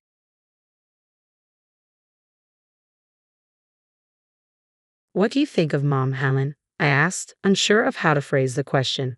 He hesitated. What do I think of her? Well, she's someone who struggles to keep up with household chores. A bit slow, isn't she? He paused before adding, I guess, as a parent, I should scold you for saying that. But honestly, I can't argue because it's true. A sigh escaped his lips, as if the weight of that truth had finally settled in. Would you be happy with a new mom? I asked, curious but suddenly tense. He smiled faintly. Yeah, I think I would be. A cold knot formed in my stomach. A new mom. What does that even mean? My mind began to wander, grasping at dark possibilities. Cheating, divorce, ugly words that flashed before me like warning signs. But no, it couldn't be. Ewan would never. Would he? Just as my doubts turned into something closer to certainty, Ewan spoke again, this time with a smile that stretched across his face. Actually, I've been seeing someone. The words hit me like a slap. Trying to suppress the boiling anger, I forced myself to say, congratulations. My voice was strained, my fury barely contained. Inside, though, I felt it bubbling over, reaching its peak. I'm done, I declared, my voice cold. I'm quitting as both a mother and a wife. I'm also done being the one keeping this house afloat. From today, you're on your own. I could tell from the blank stares that my words hadn't sunk in, but I didn't care. Disappointment consumed me, and in that moment, I vowed to myself that I'd never let anyone betray me like this again. I'm Beth, 35 years old. Until recently, I juggled the roles of housewife and company employee. But life changed drastically when I married Yuan. 11 years ago, my marriage wasn't exactly a fairy tale. At that time, I was leading a major project, boosting the company's sales. I had proven myself, and my efforts didn't go unnoticed. I earned a raise along with the respect of my colleagues and superiors. Back then, work was everything to me. Marriage, it was barely a consideration. When family or friends asked, isn't it about time you found someone? I would shrug it off, saying, I'm not interested right now. That all changed after one particular evening. I had just finished a long day at the office when my boss, James, approached me. Beth, could I steal a few minutes of your time? I need some advice. James was the department head, a talented and well-respected leader despite being only 40. He had mentored me from the day I started at the company, guiding me through the learning curves of my career. How could I say no? Sure, I replied, curious. Relieved, he suggested, how about a drink at the bar nearby? I agreed, packed up my desk, and we headed out. As soon as we sat down, James downed 2 beers quickly, his face turning red. I knew he wasn't great with alcohol, so seeing him like this was unusual. Something was definitely on his mind. So, what's this consultation about? I asked, intrigued. Ah, he sighed, rubbing his temples. It's about a marriage meeting. The idea of James bringing up a marriage proposal was the last thing I expected. What could he possibly mean? I had always insisted that my career come first, pushing away any thoughts of marriage. No, I'm not really interested in arranged marriages, I said with a shrug. James smiled softly. I get that, but hear me out for a moment. Actually, I have a nephew who's about your age. Is that so? I replied, slightly intrigued. His name is Ewan, James continued. A while back, his wife left him, just disappeared one day. I felt a pang of sympathy. That must have been really tough. It was, James said, his voice growing quieter. It's a strange situation, but you actually look just like his ex-wife. I blinked, surprised, as James continued, looking somewhat guilty. I know it sounds rude to bring up a marriage proposal just because of that, but Ewan has a young child. It made me think, for a kid who barely remembers their mother's face, having someone who resembles her might not feel so strange. I could see the logic, even though it unsettled me. A child, after all, needed a mother figure, and here I was, single, around the right age, and apparently resembling the woman who had abandoned them. James wasn't really asking for me to marry Ewan. He was asking me to fill that void, to step into a motherly role. It made sense, but it also felt wrong. I was appalled. My feelings, my individuality, had been completely overlooked. But I understood why James approached it as a consultation. He wasn't pushing me, just trying to find a solution for his nephew. After all, I had never even met Ewan. How could I give any kind of answer? I understand what you're saying, I replied carefully, but since I don't know Ewan, I honestly don't know how to respond. James nodded, looking thoughtful.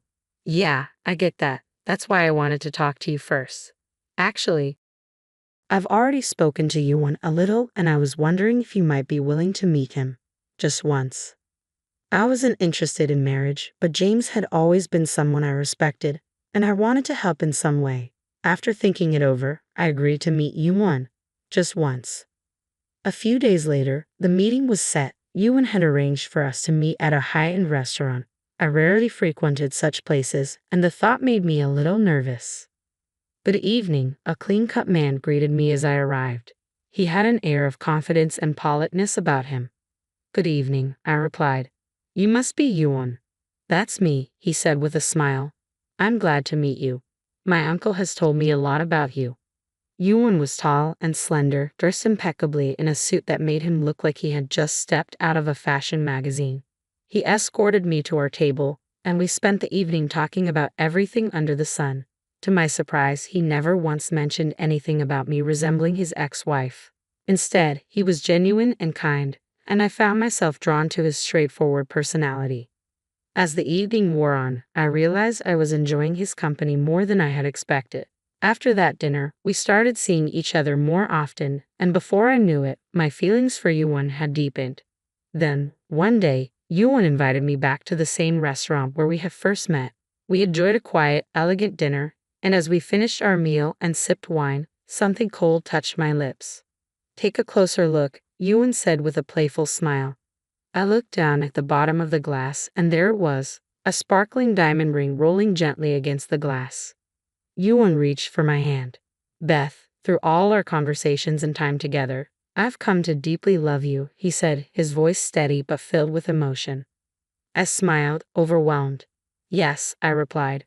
Yuan hesitated for a moment, then spoke again. You might have heard from my uncle that you resemble my ex-wife. I nodded, feeling a small ache of hurt but remaining silent, waiting for him to continue. But he added, his gaze softening as he looked into my eyes, my love for you isn't based on something as superficial as that. It's you, Beth, everything about you that I've fallen for. And in that moment, any doubt I had melted away. I'm truly drawn to your inner self, Yuan confessed, his face slightly flushed. Whether from shyness or the wine, I wasn't sure. So, if you're willing, would you marry me? Yuan had always been a gentleman on our dates, sincere in his words, always showering me with compliments. I had spent my life focused on my career, but in that moment, I realized there was more I wanted. I had desires beyond my work, desires as a woman. Yes, I'd love to, I replied softly. I accept. And so, Yuan and I got married.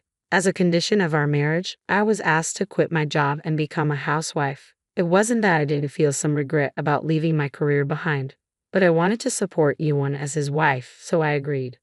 Life settled into a peaceful rhythm. Yuan was now my husband, and his daughter, Helen, became part of my daily life. It could have been a story of a simple, happy family, but life always has its unexpected turns. 11 years into our marriage, things began to change. Yuan's demeanor shifted. He became irritable, quick to anger over the smallest things. Perhaps it was the stress of work, but the man I had fallen in love with seemed to vanish, replaced by someone who raised his voice at every minor dissatisfaction. This, I told myself, was part of life. I bore his outbursts in silence, continuing to fulfill my role as a housewife. But soon the problem wasn't just Yuan's behavior. Helen, once sweet, now began to verbally abuse me as well. Whenever I tried to discipline her, Yuan would intervene. Don't be so harsh, he'd say, dismissing my concerns. It's your fault for not managing the house better. With her father's approval, Helen's insults grew worse, especially when he was around. I had thought it was just a phase, but her cruelty became relentless. One day, I asked her to clean her room. She didn't move, instead looking at me with disdain. Mom should do it, she retorted coldly. I brought this up to Yuan, hoping he would help, but he barely listened, showing no interest in parenting. You're the one raising her this way, he said, brushing off my concerns. Being a housewife must be easy. You don't even have to work. Just take care of the house. His words cut deep. It had been Yuan who insisted I leave my career, and yet here he was, diminishing my efforts as if my work at home meant nothing. When I tried to express my frustration, I was met only with sarcasm. You should only start complaining once you can actually do the housework properly, he sneered. Even after 10 years, you're still useless. My patience was wearing thin. no matter how hard I tried. My love for Yuan and Helen faded a little more each day. I felt trapped in a cycle of disrespect and neglect. As long as their attitudes remained unchanged, this situation would continue. I felt sorry for James, who had introduced us, but it seemed there was nothing left to be done. Despite my best efforts, I remained the target of constant criticism from both my husband and stepdaughter, and my heart grew colder with each passing day. I had always done my best to fulfill my role as a stay-at-home mom, but it seemed that time had finally caught up with me. One weekend, as I walked from my room to the bathroom, I overheard Yuan and Helen talking in the living room. I initially thought it was just more of their usual complaints, but I couldn't help but listen in. "What do you think about Mom?" Helen asked. "What do I think about her? She's slow and can't even manage the household chores properly," Yuan replied. "As a parent, I should probably scold you for saying this, but I can't argue because it's true." Their bluntness made me sigh involuntarily. But what came next was even more shocking. "Would you be happy if we got a new mom?" Yuan asked. "I would be happy," Helen answered. "A new mom? What does that mean?" I wondered, my mind racing with unsettling thoughts. Words like cheating and divorce swirled through my head. Though I didn't want to believe Yuan capable of such betrayal, my suspicions quickly solidified into reality. "Actually, I'm seeing someone," Yuan announced with a broad smile. The audacity of him discussing his affairs so openly with his daughter was beyond anything I could have imagined. This was a far cry from the Yuan I had once known. "Do you remember the woman who was with us the other day? Karen, she's really beautiful. I'm dating her now," Yuan said proudly. "What? Really? Congratulations," Helen replied, her seemingly innocent smile now appearing sinister to me. My patience was wearing thin, but I managed to stay calm enough to record their conversation on my smartphone. As they continued to discuss the affair with evident joy, I realized that any love I had for them had vanished completely. It was astonishing how quickly my feelings dissolved. I had clung to the hope that our family might find happiness again, but that hope was crushed. I felt a deep sense of betrayal and frustration, my tears reflecting the realization that they had turned their hearts elsewhere. In that moment of anguish, I vowed to seek revenge. I decided to hire a detective agency to gather information on the person my spouse was having an affair with. I already knew her name, so I expected the results to come through quickly. Gradually, I found a small sense of satisfaction in plotting my revenge. When I returned home, Helen confronted me as usual. "Did you go out to play somewhere since you don't work?" she asked dismissively. Her words barely registered with me now. All that remained in my heart was a growing sense of loathing for her. "Oh, by the way, there's an overnight school trip tomorrow. Make sure you prepare lunch," she added nonchalantly, as if tossing aside a piece of trash. Her blatant disregard stunned me, but panic soon set in as I realized I hadn't been informed about this earlier. "Why didn't you tell me sooner? Why keep this from me until now?" I asked, my voice a mix of panic and frustration. Yuan, who had been observing from the living room sofa, coldly told me not to make a fuss and just get it ready. I was too exhausted to argue, so I headed to the kitchen. As I prepared the lunch, I overheard Yuan and Helen chatting in the living room. "Helen, don't end up like that. Being a housewife is an easy job meant for those with low abilities. You're smart like me, so you'll get a job and work in the future," Yuan said. "Yeah, I'll definitely do that. It doesn't matter if Mom is here or not. I'll make sure to live independently," Helen responded. Her words would have been commendable if they weren't underscored by her earlier disdain. After finishing the lunch preparation and returning to the living room, I saw Yuan engrossed in his smartphone, smirking at something on the screen. I assumed he was playing an online game until I glanced at the screen and saw a photo of a young woman. It must have been his affair partner. I was stunned that he was so brazenly looking at her photo in front of me. My husband's obsession with his affair partner and my daughter's continued scorn reached a breaking point. In a surge of anger, I abandoned cleaning up the kitchen and locked myself in my room. The sound of their criticism from outside was now background noise to my resolve. I had made up my mind to leave this house. It might have seemed like a rash decision, but once Yuan's affair was exposed, I knew I had to go. Tomorrow became the day I would finally leave. Yuan and Helen no longer mattered to me. I announced to Helen, who was getting ready for school, and Yuan, who was dressing for work, "I'm quitting my roles as a mother, wife, and breadwinner today." With that, I confidently walked out of the house. They seemed stunned by my words, but it no longer mattered to me. I drove to my parents' house, which was a bit farther away, with my car packed full of my belongings. The statement about ending my role as the breadwinner held special significance. Ever since Helen started elementary school, I had noticed that the living expenses Yuan provided were dwindling. It became clear that he was probably spending the money on games or gambling before it even reached the household budget.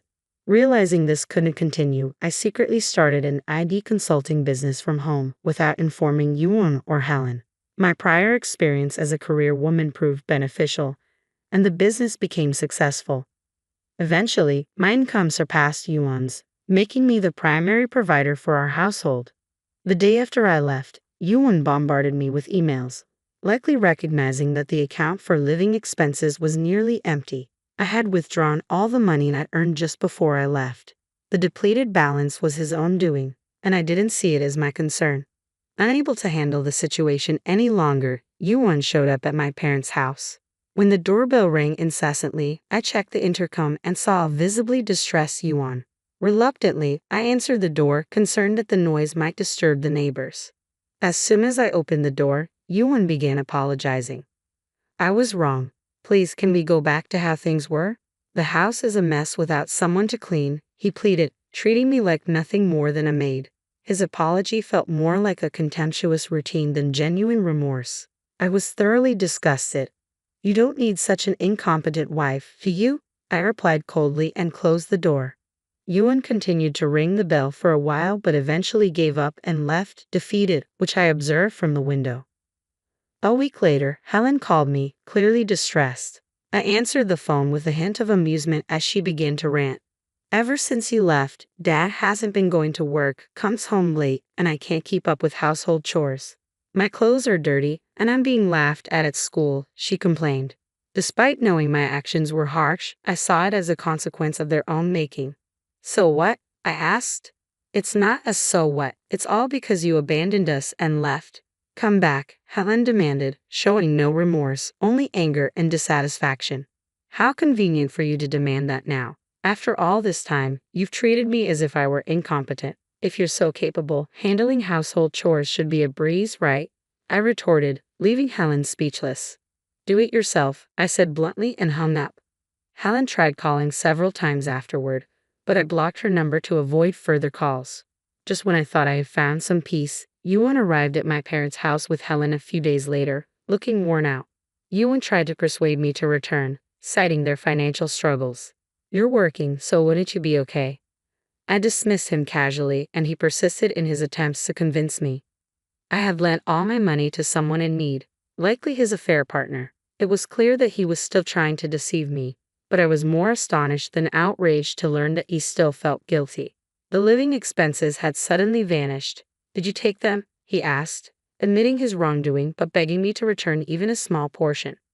Faced with his accusation and feeling like a thief, I was momentarily speechless. I decided it was time to reveal the truth. I had been supporting our household with the income from my own company. My business, specializing in remote services and virtual spaces, was thriving, and my income far exceeded his annual salary. That's nonsense. It has to be a lie, Yuan insisted. I'm not lying. You've always belittled me, but in reality, I was the main provider. Rent, groceries, utilities, Helen's allowance, and school fees, all were covered by me, I explained. Their shocked and crumbling demeanor was almost comical. It doesn't matter. Just come back. If not, I won't leave here, Yuan said, sitting on the floor like a petulant child, refusing to stand. Seeing their desperate pleas made me reconsider. I decided to return to the house with one goal in mind. Upon arrival, I was greeted by a sight that confirmed my decision. Unwashed clothes piled up in garbage bags stacked everywhere. Yuan's arrogance returned the moment he saw me. See? Do your job as a full-time homemaker, he sneered, as if my return was some sort of triumph for him. You should rely on your mistress instead, I retorted. Mistress? What are you talking about? Yuan feigned ignorance, though it was clear he knew. I presented the detective's report and played recordings from my smartphone. Here's the evidence. Plus, you were openly discussing dates with her in the living room. You can't deny it. Yuan was speechless. Anyway, I'm divorcing you. Don't ever show your face to me again.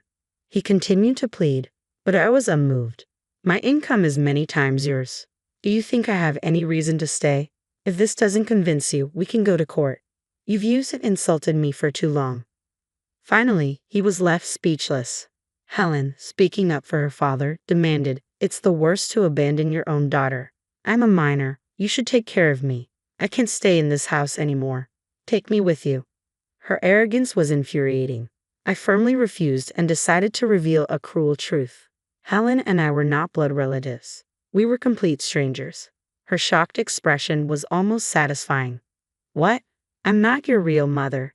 Your biological mother left, but Beth, your current mom, resembled her, and you took to her right away," I said, relishing her disbelief. "What? Dad, what's going on?" Helen's voice trembled with confusion. "Oh, your real mother ran away. Beth looked like her, so you accepted her as your mom," Yuan explained, though his words seemed half-hearted. Helen began to cry, unable to comprehend the deception. Despite my efforts to be a mother to her, it was clear this was the end. I no longer felt any love, only disdain. "You've always blamed me for everything. Fix it yourself," I said, and quickly left the house. After returning to my parents' home, they continued to contact me for a while, but I ignored them until the calls stopped. I divorced Yuan and demanded compensation from him and his mistress for the emotional distress they caused. Helen became more introverted and avoided people at school, her behavior leading to a lack of friends and apparent neglect. Yuan started missing work frequently and was eventually demoted. They eventually moved to a cheap apartment, struggling financially. I hope Helen reflects on her actions and matures into a respectable adult. Ultimately, Yuan was abandoned by both his wives, including me. My tumultuous marriage came to an end, but I am now thriving. My work is going well, and a new project is on the horizon. While the challenges of dealing with Yuan and his family were significant, I am dedicated to the success of my new endeavor and looking forward to a hopeful future.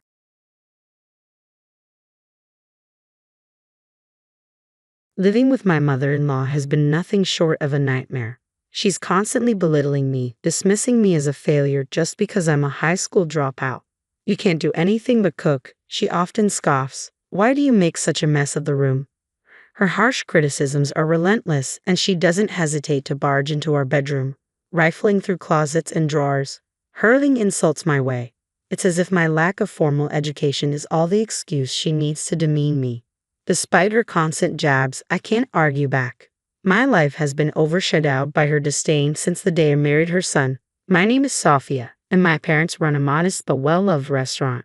My father, a dedicated chef, and my mother, who handles the front of the house with charm and efficiency, have created a warm, bustling eatery. Although our restaurant is a bit dated and located far from the city center, it's known for its excellent food and service. Growing up as an only child, I admired my parents and dreamed of taking over the family business.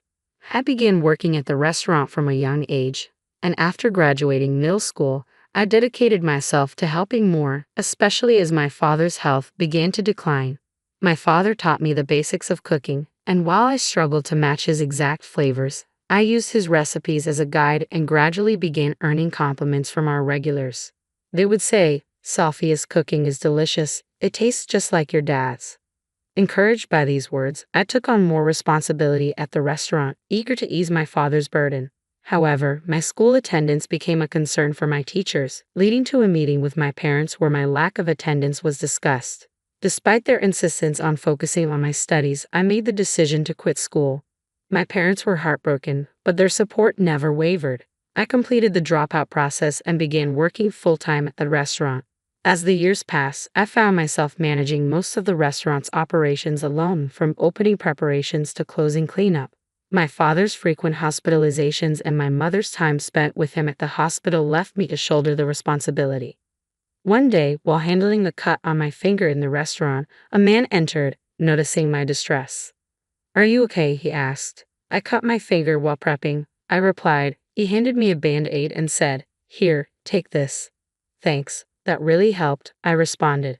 His name is Ted, my boyfriend, who is 2 years younger than me. We met through his job as a kitchen equipment salesman, and our relationship blossomed despite my initial doubts about why someone like him would be interested in me. Over time, those worries faded, and we are now preparing to celebrate our 3rd anniversary. Ted proposed that we get married on our anniversary, and I joyfully accepted. Although I was anxious about leaving the restaurant, my parents reassured me, saying they wanted me to be happy. As our third anniversary approached, Ted and his mother visited our restaurant for the first time, marking the first meeting between our families. Ted's father had passed away early, so it was just his mother who joined us. When I informed my parents about the meeting, Ted's mother smiled warmly and said, "I'm so glad we finally met. My son talks about you all the time. Actually, it's our daughter who has been singing your praises," my parents replied, smiling back. "We're truly grateful to Ted," my mother added. "Our daughter's only skill is cooking, but we hope you'll take good care of her." Ted suggested, "Let's put the formalities aside and enjoy the dinner." I began serving the dishes I had prepared in advance. "Oh, how wonderful," they exclaimed. "Ted is lucky to have a wife who cooks so well." "Everything is delicious." Ted and his mother engaged in lively conversation with my parents, who were clearly pleased. Seeing everyone enjoy the meal I had prepared filled me with immense happiness. The first meeting between our families ended on a positive note, and Ted and I got married soon after. We didn't have a wedding ceremony due to Ted's busy schedule, but once we moved out of the restaurant and into our rented house, I finally felt like a true married couple. A few months into our marriage, Ted brought up a surprising suggestion. "I'm concerned about my mother living alone," he said. I was taken aback. "We have a spacious house here," I replied. Ted explained, "I was thinking of inviting my mother to live with us starting next week. Considering her age, it would be safer for her to be with us in case of emergencies." Although I hadn't anticipated this proposal and it caught me off guard, I couldn't find a reason to object. Ultimately, I agreed. When we were house hunting, Ted was adamant about choosing a detached house. I had preferred a flat or condo, but I was persuaded by his argument that a larger space would be better. I wondered if Ted had always intended for us to live with his mother, which made me feel uneasy, but I pushed those thoughts aside. Our newlywed life felt fleeting, and soon, living with my mother-in-law became our reality. Ted, busy with work, was often away during the week and mostly went out on weekends. Despite his initial concern for his mother, I felt the impact of this new living arrangement settling in. I never saw Ted do anything to help his mother, and there was another issue. My mother-in-law had changed completely since we first met. While she initially enjoyed my cooking, she now refused to touch it. "Eating food this flavorful will make me sick," she would say. "You're not feeding my son this, are you? What were you thinking?"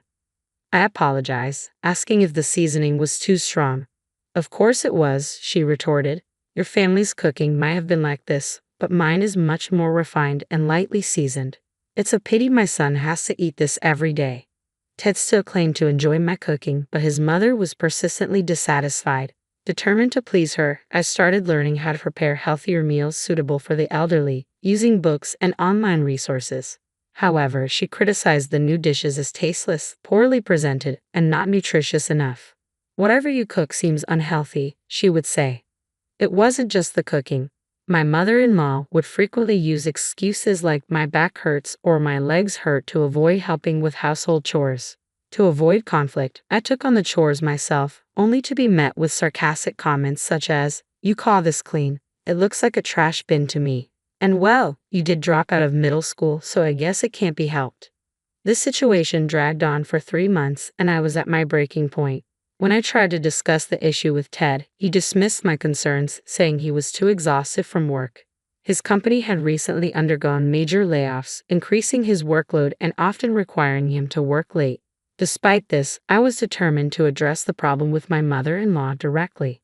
Before Ted left for work, I asked if we could talk after work that night, outside the house, since my mother-in-law would be at home. I wasn't sure how a calm discussion was even possible, given Ted's complaints about being overwhelmed with work.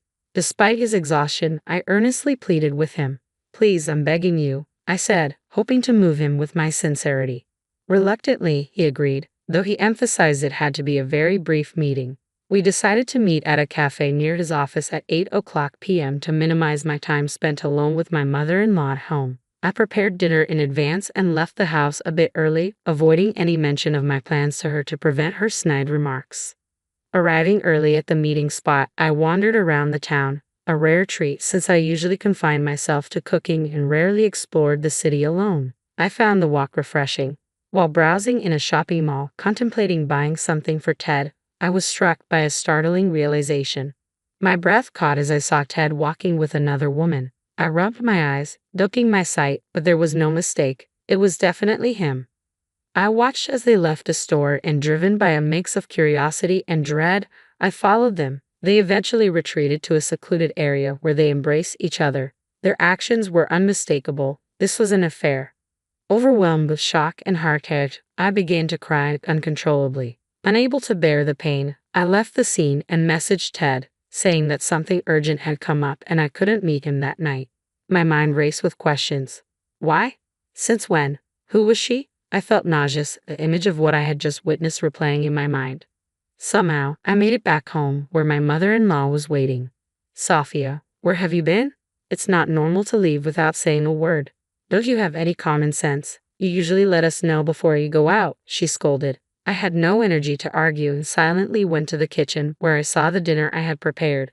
I had prepared a special meal for Ted, but he barely touched it, which left me feeling regretful and brought me to tears once again. That night, I stayed locked in my room. Even when Ted came home, I couldn't bring myself to face him and chose to ignore him instead. Sophia, are you awake? Ted knocked on the door several times. Normally, I would have prepared a snack for him upon his return, but not tonight. He must have noticed the absence of the snack and expressed his concern. What's going on? I'd adjusted my work schedule to make time for our dinner. It's problematic to cancel like this, he said. How could he say he was waiting for me when he had clearly been spending time with another woman? My cancellation shouldn't have been a problem for him. It felt like he thought I was oblivious to everything. Ted began to complain to his mother, who had come to the front of the room. What's happening, Ted? It's late and noisy, she said.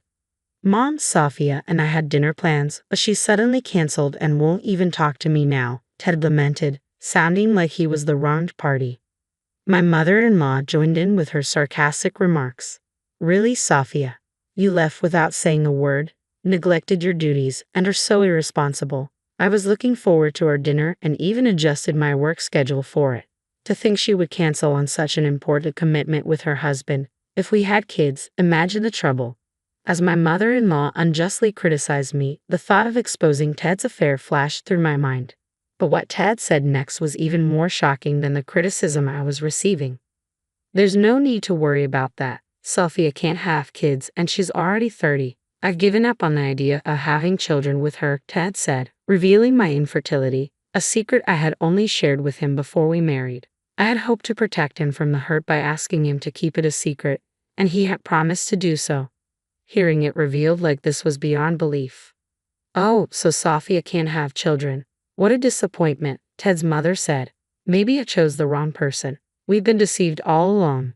She didn't want to lose the marriage to you because she thought she wouldn't find another opportunity. Unable to endure the pain any longer, I put on my headphones, cranked up the volume, and drowned out the world with music. That night, sleep eluded me as my mind replayed the images of Ted's infidelity and the harsh words I had heard. My heart felt like it was being ripped apart by sadness and anguish. Weeks later, Ted's relatives were coming over for a marriage celebration. I hadn't wanted any celebration, but it seemed my mother-in-law had taken it upon herself to organize one. She informed the relatives that I was a restaurant chef and handed me a list of dishes to prepare. Although there were many dishes to make, cooking itself was never a problem for me. In fact, it was my greatest joy. I decided to give it my all, pouring my heart into each dish. Immersing myself in cooking brought me relief from daily stress and reminded me of the warmth of my parents' kitchen. On the day of the gathering, about 10 relatives arrived. Our living room wasn't very spacious, but everyone managed to find a spot. Wow, the food looks delicious. Did you prepare all of this? They marveled, savoring the dishes I had made. Their enjoyment brought tears of joy to my eyes. I'm so glad you enjoy my cooking. Thank you, I said, bowing in appreciation. Their heartfelt compliments made me feel appreciated, and I was overwhelmed with gratitude. Of course, it's delicious. We should be thanking you. Please make it again sometime, they responded warmly. However, just as I was basking in the praise, my mother-in-law interjected. It's not that great. The dishes are too rich and greasy for everyday use. They give me heartburn and will probably raise my blood pressure. Is she trying to kill me? The atmosphere soared immediately. Ted, engrossed in his phone, remained oblivious to the tension in the room. My mother-in-law continued her criticism. I've heard her family's restaurant is popular, but it's just in a small country town. The customers are low quality and the food is coarse. Besides, she didn't even finish high school, can't hold down a decent job, and can't have kids. She's a total disappointment as a daughter-in-law. The relatives looked on coldly. A woman close to my age whispered, "I don't know how you put up with her." "It's okay, this is the last time," I thought to myself, feeling a pang of sadness. With a forced smile, I whispered back, "Watch this," and then loudly announced, "Everyone, please take a look at this," as I held up my smartphone. The screen displayed a photo of Ted embracing his lover. The room's attention shifted immediately. "What are you doing?" Ted yelled, rushing towards me. "What am I doing?" "Just revealing the truth," I replied loudly, facing Ted with a mix of anger and resolve. His face reddened, and he tried to deny it.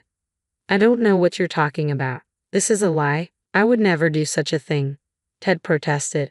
His mother, initially trying to support him, was now speechless and stunned into silence. Determined to expose the full truth, I continued, "Ted has been having an affair. I hired a detective agency and gathered substantial evidence. These photos are genuine." A detective agency. Evidence. Ted's mother stammered, her disbelief evident. Ignoring her, I firmly declared, "As of today, we are getting a divorce. I will also be pursuing alimony for the mental distress I've endured. And to my mother-in-law, I have recorded all the harassment. I will also be seeking compensation from you," I declared firmly, causing both Ted and his mother to recoil in shock. They began to retort, trying to deflect responsibility. "Hiring the detective is such a cowardly move," Ted's mother said sharply. "You should be grateful you even got to marry Ted." "That's right," Ted added. "You're the one who forced Ted into this marriage and caused all this discomfort. It's your fault." Despite their protests, their words were meaningless to me. The evidence of the affair and harassment was irrefutable. "It's a lie, right, Safia? It's not too late for us to start over. That woman in the photo was just coming on to me, and I was merely bothered by it. It's a chance to set things straight," Ted tried to justify. Ted continued to spin excuses, but I was unmoved. "Even if you were really being pursued, it doesn't change the fact of the affair," I said, maintaining my composure. One of the relatives who had earlier whispered support to me spoke up, "Sophie, you did well." Her encouragement was comforting, and for the first time in a while, I felt a sense of relief and clarity. Our divorce was finalized smoothly. Ted's affair became known at his company, leading to his transfer from the head office to a different branch. He moved out of our home and relocated with his mother, likely closer to his new job. I received the alimony from Ted and his mother and decided to return to my parents' house for a while. My parents were initially surprised by the news of my divorce but welcomed me warmly without judgment. I contemplated whether to help out at the family restaurant or further my culinary studies. My father suggested, "Why don't you go abroad? It might be challenging, but gaining diverse experiences could be invaluable. The restaurant will be here for you when you return." Taking his advice, I used the alimony to fund a culinary journey abroad. I honed my skills under renowned chefs at a 3-star restaurant and during this time met a French chef. We had a short courtship but quickly bonded over our shared passion for cooking. We married and became supportive partners in our culinary pursuits. After 5 years abroad, we returned to New York as promised. My parents had kept the restaurant thriving, and my husband began showcasing his culinary skills there as well. Our unique flavors and beautiful presentations attracted attention, making the restaurant even more vibrant and popular. Now, as we have taken over the restaurant from my parents, my husband and I live a fulfilling life together, dedicated to our craft. One day, I received a letter from my former mother-in-law. Her message was an unexpected apology. I too faced harsh criticism from my own mother-in-law regarding my cooking and housekeeping. "I found your cooking truly delightful, and I admit I was envious. I took my frustrations out on you. Now, as I try to replicate your flavors in my own cooking, I realize how special your skills were. Though I doubt I'll ever match them, I hope you might taste my cooking someday. I am genuinely sorry." Her words touched me, and I felt a softening of my feelings towards her. I hoped that, someday, we could share a meal together with smiles. For that possibility, I was determined to keep improving my culinary skills.